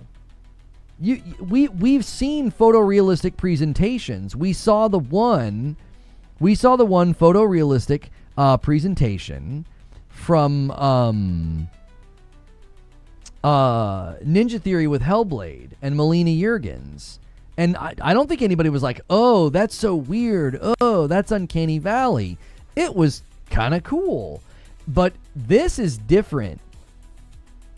This is different. If this was the very first time we were seeing Resident Evil 9, we would be like, this is Uncanny Valley. This is a little bit AI slop.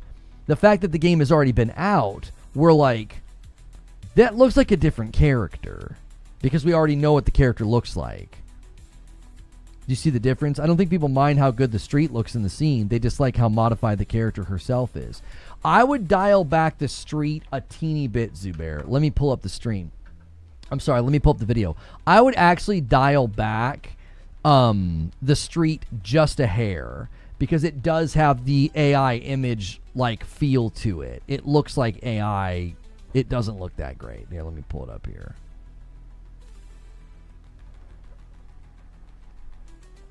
So, boom. I'm just going to pause it. I want to go back just a touch. I want to see the cigarette sign down. It's just a touch AI. It's like it's a little. I would drag the slider down. You know, right now it's at like an 11. I would drag it down to like a 7 or an 8. It's totally fine to enhance the image, but it ends up looking, it is a little bit like the AI images that we've seen. It's hard to explain. There's something about when you draw a picture and you use vanishing lines so that everything's going at like the same angle. There's something about the objects in the background and the way they sort of feed into the vanishing point. It's like it's too detailed. I don't know. It's like overproduced. I haven't looked at it on a full desktop screen, and I've looked at it fine on my laptop screen. It looks so good to me. I don't know. I just think it's a tad too far. It's a tad too far. There were other shots, like when you zoom in like this, Maybe this will help explain what I'm saying. It feels like each individual piece has had its detail raised. Like my eyeball doesn't even work that way when I'm looking at a street. So this is kind of some of my criticism for Crimson Desert, how it looks overproduced. It's like everything is so crisp and so detailed that my mind rejects it. Plasticky, maybe that's it. Maybe it's plasticky. But again, it's something about detail beyond where it should reach. Does that make sense? I think the one on Leon, the most impressive thing on Leon is it don't look at his eyes. Don't look at his eyes. It's the beard hairs. That's where I'm like, oh my gosh. Like this gets like AI filter slop looking. So don't look at his eyes, but look at the hair and look at the beard hairs. I'm like, oh my gosh. You know what I'm saying? It looks really, really impressive. But then when the world detail, it's this too. It's the signage. I don't know. There's something. It's like my brain knows something's not right. I don't know. It's like a sixth sense or something. It's like a gut feeling thing. It's hard to put into words. Buy a PC. I have one, thanks. I have two. I have a 4060 and a 5070 Ti. I'm fine. Is it too sharpened? Maybe that's what it is. It's almost like my eyes don't work that way. If I'm looking at a street and I'm looking at a light pole, everything beyond the light pole is not hyper crisp and sharp and detailed. You know what I'm saying? It's like everything's so focused, everything's so crisp. Overproduced is the word I keep coming back to. It's like it's like my brain's rejecting it. My brain rejects it. It's like, no, this isn't real. Something's wrong here. It's supposed to be raining in that scene, but you can see the signs clearly. It removes the grittiness of the scene. Yeah. You know what it is? It's like the Star Wars prequels looking too clean with the special effects. Nothing looks gritty and real world. Everything looks too polished and sanitized. I think that's what it is. It's so sanitized. It's so crisp. All the grit, all that real world texture seems to disappear. It's like an AI image. It's like, no, I know this isn't real. My brain can tell this isn't real. It's overproduced. It's too sharp. It's too polished. It's too crisp. It lacks the real world texture and grit of imperfection. Your brain has about 1 billion years of image processing evolution. I defer to the brain. Yeah. It's the potential that's interesting to me. I agree with you, Tommy. I think the first passes look bad. In the hands of a developer and properly harnessed, I think DLSS 5 can end up looking real good. You know what I mean? Like, we've already got great examples of faces in video games. I know the anti-wokies will get triggered by the fact that she has hair on her face. They've never been close enough to a woman to know that that's accurate. But these are very, very great looking faces. If you can enhance this a touch, I mean, Norman Reedus, that honestly doesn't even look, this is not Uncanny Valley. That just looks like a picture of him. That's just like a photo of him, right? I don't think you need to go much higher than this. I really don't. 500 million years of complex eyes. My entire point is ruined. Mm-hmm.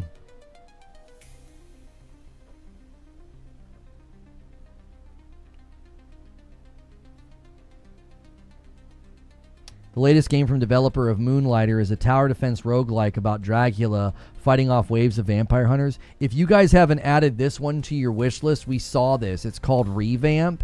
If you guys haven't added this to your wish lists, this is a really, really good one. This one's coming. I think you can just wish list it now. I don't think we have a release date. I believe it's going to be PC only.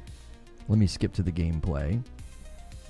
So it's like tower defense, but also like deck builder, I think.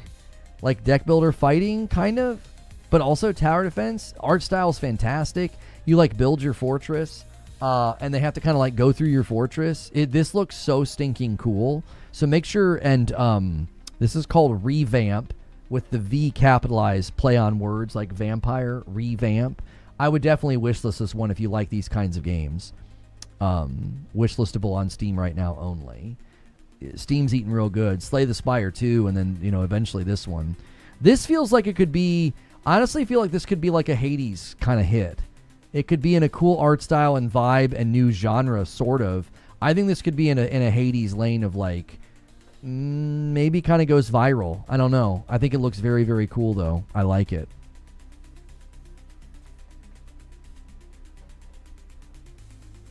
I thought Atsu looked really good. Atsu and Yote. Yote is one of the best looking games I think I've ever played. And another one comes in, a VIP renewal from Jaggy. Grind Survivors is so good. Thanks for the heads up. I told y'all, man, that Grind Survivors is really fun. The fact that it's loot based, I love. Loot falling on the ground, picking up guns, picking up gear, going back, infusing, recycling, reforging. Oh, it's great. It's just great. So good. I think Steam is always eating good. There is so much volume. There's always something fun popping up. Would that be law of large numbers? Like, there's just so many games hitting that you eventually... That's not law of large numbers, but that's like probably like...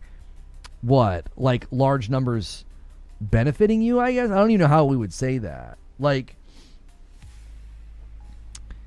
there's so many games coming out. You're gonna get bangers. You just are. You're just gonna get bangers. It's like unavoidable. There's so many dadgum games coming out, like all the time.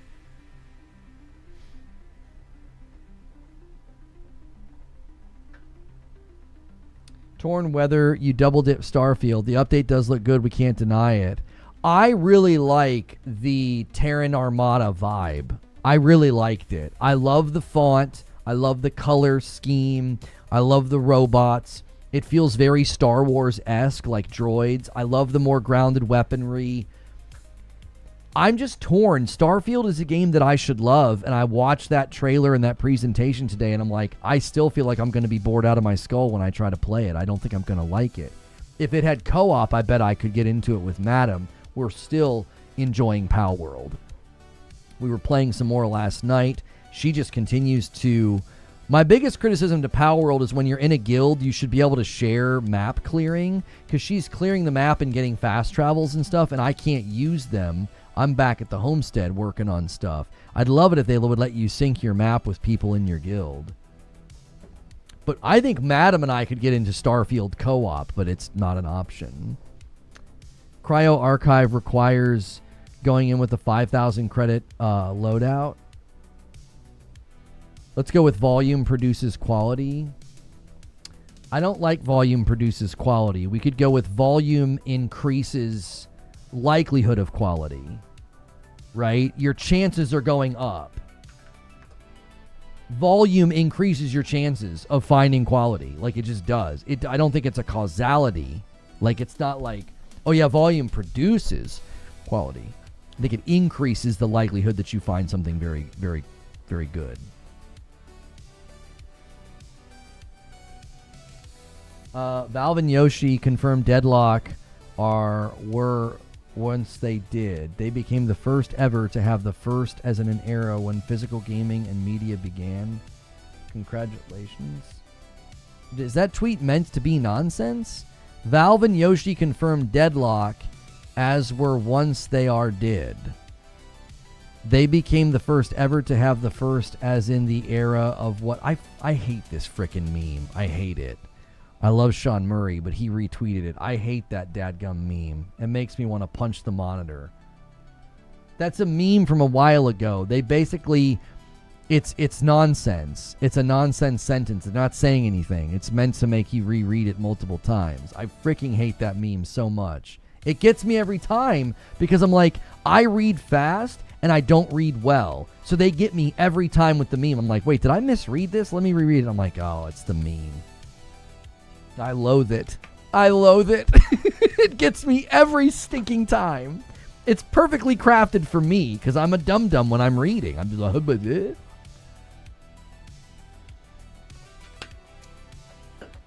No, I didn't see the blog, Dark Taco. PlayStation put out a blog about the Portal.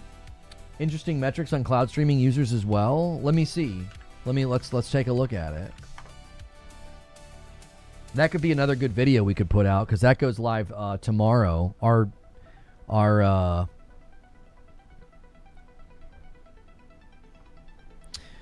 upgraded PSSR rolling out on Silent Hill F, Monster Hunter Wilds, Final Fantasy. Wait. You can also enable slideshow. They have the wrong link here.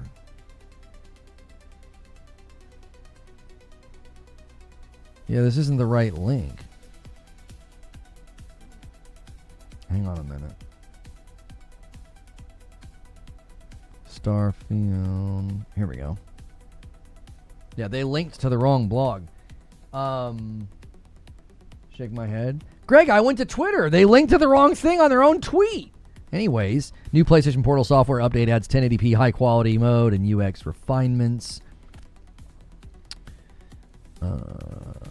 Since our last update in November, we've seen strong momentum on PlayStation Portal. Cloud streaming monthly users grew by 162% year over year in January, and over 50% of PlayStation Portal users are now PlayStation Plus Premium subscribers, reflecting growing engagement with the cloud experience. As more players discover new ways to play on the PlayStation Portal, we remain committed to continuously refining performance and usability. Today, we're pleased to share some new features and refinements on our PlayStation Portal users. Starting today, March 17th, Pacific Time, March 18th, CET and JSC. A new system software update for the PS Portal will be rolling out globally, introducing improvements designed to deliver higher visual fidelity, smoother interactions, and more seamless overall experience. Here are some of the details. 1080p. Players can now select 1080p high-quality mode during remote play and cloud streaming. This new mode enables players to enjoy games at a higher bitrate compared to the default 1080p standard mode, providing a smooth and high-fidelity experience. To enable, you go to Quick Menu, Max Resolution, and select 1080p high quality during remote play or cloud streaming. You can apply the change by restarting the remote play cloud streaming session. Okay, so right there is what it'll look like when you're changing. Refine cloud streaming. We've introduced several enhancements to improve usability and reduce friction during cloud streaming sessions. Improved product detail page. When you select stream on a product detail page of game bundles, a new UI will show up, allowing you to select a specific game to play from that bundle. Game invite. If you're actively streaming a supported title and receive game invites, you'll now see a clear on-screen notification on PlayStation Portal, ensuring you never miss an invitation. Enhanced trophy notifications. Trophy notifications can now clearly display the trophy name and the associated image where unlocked. Platinum trophies will also feature their special animation, bringing greater visibility and celebration to your achievements. Improved search screen. Search interface has been refined for a smoother experience, such as the on-screen keyboard display being available immediately when going into search. Smoother onboarding experience. If you don't have an account for PlayStation yet, getting started is now easier than ever. With an improved UI and onboarding flow, you can now quickly create an account and sign in to your PS Portal by scanning the QR code using your mobile device. We're excited to deliver these updates and hope you continue enjoying cloud streaming on PS Portal alongside remote play. Share your comments below. Data is PlayStation Portal remote player requires broadband internet. We know that. PS Plus Premium required for cloud. Yeah, we know that. Very interested to see how that feels. I tried it just last night with Grind Survivor. Grind Survivors, is it plural? I can't remember. I played it last night in the bed. We went upstairs to go to bed, and I was like, well, let me try. I'm gonna run one round, and it felt fantastic. It was great. I was like, this is exactly why the Portal's awesome.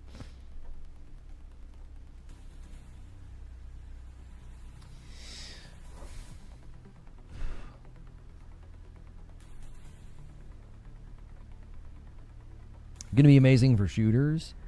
I was impressed how well it ran when I tried it with Arc Raiders. I was impressed. I really, really was. I was like, wow, this thing is kind of crazy. It is kind of crazy that they're pulling this off. I have 2 gig down, so it's very impressive. New update should be juiced.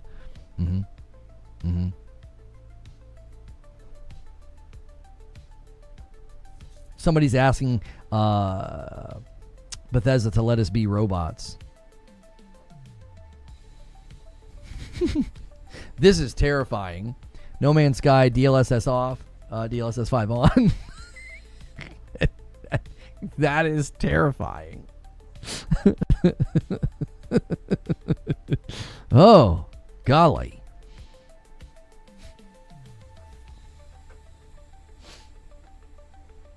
$200. Yeah, $200 for the portal is crazy. All right, guys, it's probably time for us to go to Green Room. Make sure and hit that like button. A great reason to be a member here is that the show does not stop here. We go to the Discord, and we kind of break down what we think we're going to be doing tomorrow. Amazing stream today. Amazing turnout. So many likes. We're well behind on pace for the weekly goal, though. So we have these really big days, and sometimes I feel like people are a little hesitant to gift members because we get a lot of... we get a little bit of nonsense in the signal, which is understandable. So going the rest of the week, if you guys want that Saturday stream with Madam, we'll need to end the week at 500. And then the stretch goal makes us play a game. Just last week, you guys hit the stretch goal on Saturday at the buzzer, and I played Slay the Spire 2 for you. We did that. I was a little grumpy. I was getting ready to go to my couch, and Silent Spartan went buck wild, and I stuck by the commitment, and I played Slay the Spire 2, so that's available if you guys haven't seen the Saturday stream. We have Madam react to the week's gaming news. It's very hilarious. And then if you hit stretch, we also have to play a game. So this week, I don't know what we'll have Madam play if we hit the goal, or have me play if we hit the goal. We'll have to come up with something. Maybe we can brainstorm about that in the green room. It doesn't look like that will be necessarily a concern at this moment in time. We might not even have the Saturday stream if the pace stays. Like, too much in focus or something, the details, too much for our brain. Yeah, Soldier on Music, I think, is a little delayed. But yes, that's essentially my issue with some of, like, the overproduced feel of these images that we're seeing with the DLSS 5 stuff. Just, it's not, my brain says no to it. You know, my brain says no. So, And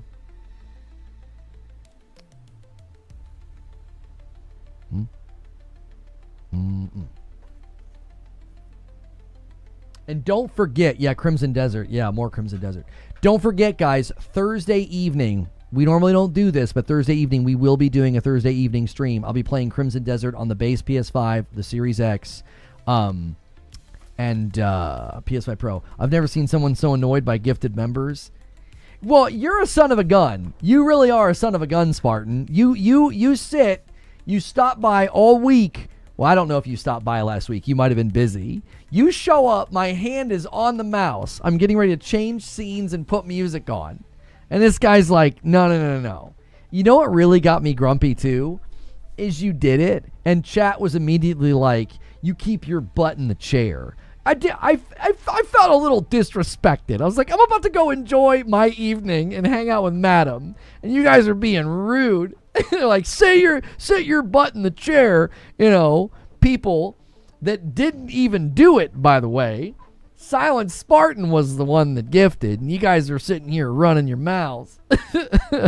I was like, are you freaking kidding me, man? I do think we will start setting that timer, though. I think we will start saying, if we don't have it an hour into Saturday, that's the cutoff. Because I don't want that to be a habit on Saturday. I don't like having my evening sort of like unplanned like that. Like I did it. I sucked it up. I took a break, got a drink, got in a better headspace. I was like, all right, let's go. Bro wanted so bad to have us listen to his little AI song. Oh no, I just turn up Spotify whenever I'm done. I wasn't switching the music. I was like switching the audio. Like I just turn it up whenever I leave. I didn't have one for you guys. But yeah, we'll start doing that. We'll have like an hour-long countdown. So we start, the Saturday stream at 8. If by 9 o'clock we haven't hit stretch, then stretch is off the table. Because I don't want that to become a habit every Saturday. Like, let's troll Lono and wait until Saturday to hit stretch. Just roll Saturday gifted into Monday. That's been really unhelpful in the past. Broken Earth is going to do 2 singles and put us 10 away from 100. He's like, come on, boys. We are well behind. Boo-hoo, Lono, get your butt up and accept these gifted and get the gaming. Well, you have to understand. That's one of the nights that we can kind of like, Madam and I can spend some time together, watch a movie. We don't necessarily have to worry about getting up the next day for work and school and everything else. And, you know, us giving some of that night away is something I'm willing to do when we're hitting goals. I don't like having that sort of hanging in the balance of like, well, it's, you know, 10 o'clock and I'm getting ready to hit the button and go sit on my cozy couch and watch some Hitchcock and have some snacks. And like, you guys are like, boom, no, you're not. No, you're not. Like, I don't want to make a habit out of that. That's not really in the spirit of it. That's not in the spirit of it. I'm in the chair quite a bit week in, week out. You know, I like to have some semblance of family life in addition to doing this and hanging out with all of you fine people. Make stretch enough that it feels worth it to you. It is worth it, but it's kind of supposed to happen during the week, not at 10 o'clock on a Saturday when I'm getting ready to end the stream. It's supposed to happen during the week. And I've allowed us to hit it on Saturday because it is a public stream. It's a public stream. And I'm like, hey, that creates momentum. I don't know if you guys have noticed, but the turnout on Saturday nights has been great. It used to be such a weird anomaly to like stream with Madam and get such terrible results. But now it's like the Saturday stream is sitting with almost 5,000 views. Like, that's incredible. That's like outside the normal schedule, and turnout and the views have been awesome. So like, I'm totally okay with you guys hitting stretch during the Saturday stream. It just needs to be before I'm shutting down, not like at the buzzer like that. So I'll make that clear with the timer. I didn't want to like not be a man of my word, so I was like, all right, fine, we'll stream it. And I had fun. I ended up having fun. Slay the Spire 2 is very, very fun. I just needed to kind of like get up and shake it off. I needed to switch gears. I mean, we're all like that. Have you ever thought you were getting ready to go do something, and then suddenly you can't go do that thing? You know, it's frustrating. It's like, come on. So, Madam brings the views. She does. I was giving you crap about it at first. Well, and you guys were like, stay in the chair, Lono. We hit the goal. And it was like, you know, I don't wanna. I was gonna honor it. I was like, let's just do it next week. But then I was like, well, then what about stretch next week? What about goal next week? Like, what do we do? So, Madam was so bored. I wasn't even going to get into that, but that was the other reason I was kind of like, come on, y'all. Like, poor Madam, she just sat there. She was not interested in taking a turn at all. I was like, oh, take a turn, babe, play. And she was like, no, I'm good. She was so bored out of her poor skull, dude. I felt bad. All right. Great reason to be a member is we're going to go to the green room right now. Thank you guys for all that you do for the channel. Another amazing day. Tomorrow should be great. Thursday will be a Crimson Desert review roundup and then an evening stream of gameplay. So I'm not really sure what we're going to end up covering tomorrow. I mean, we reacted to the Starfield thing. I don't know how much of a pull that is. I don't think people care all that much, but we'll see. I probably will also try and record something about the portal because I know people really, really like to know and get updates on that. Same as the PSSR. That video did very well. So we'll see you guys in the Discord, all of you who have memberships. If you're not a member, consider subbing or using your Prime right now. Click that join button, and we'll see you in the Discord.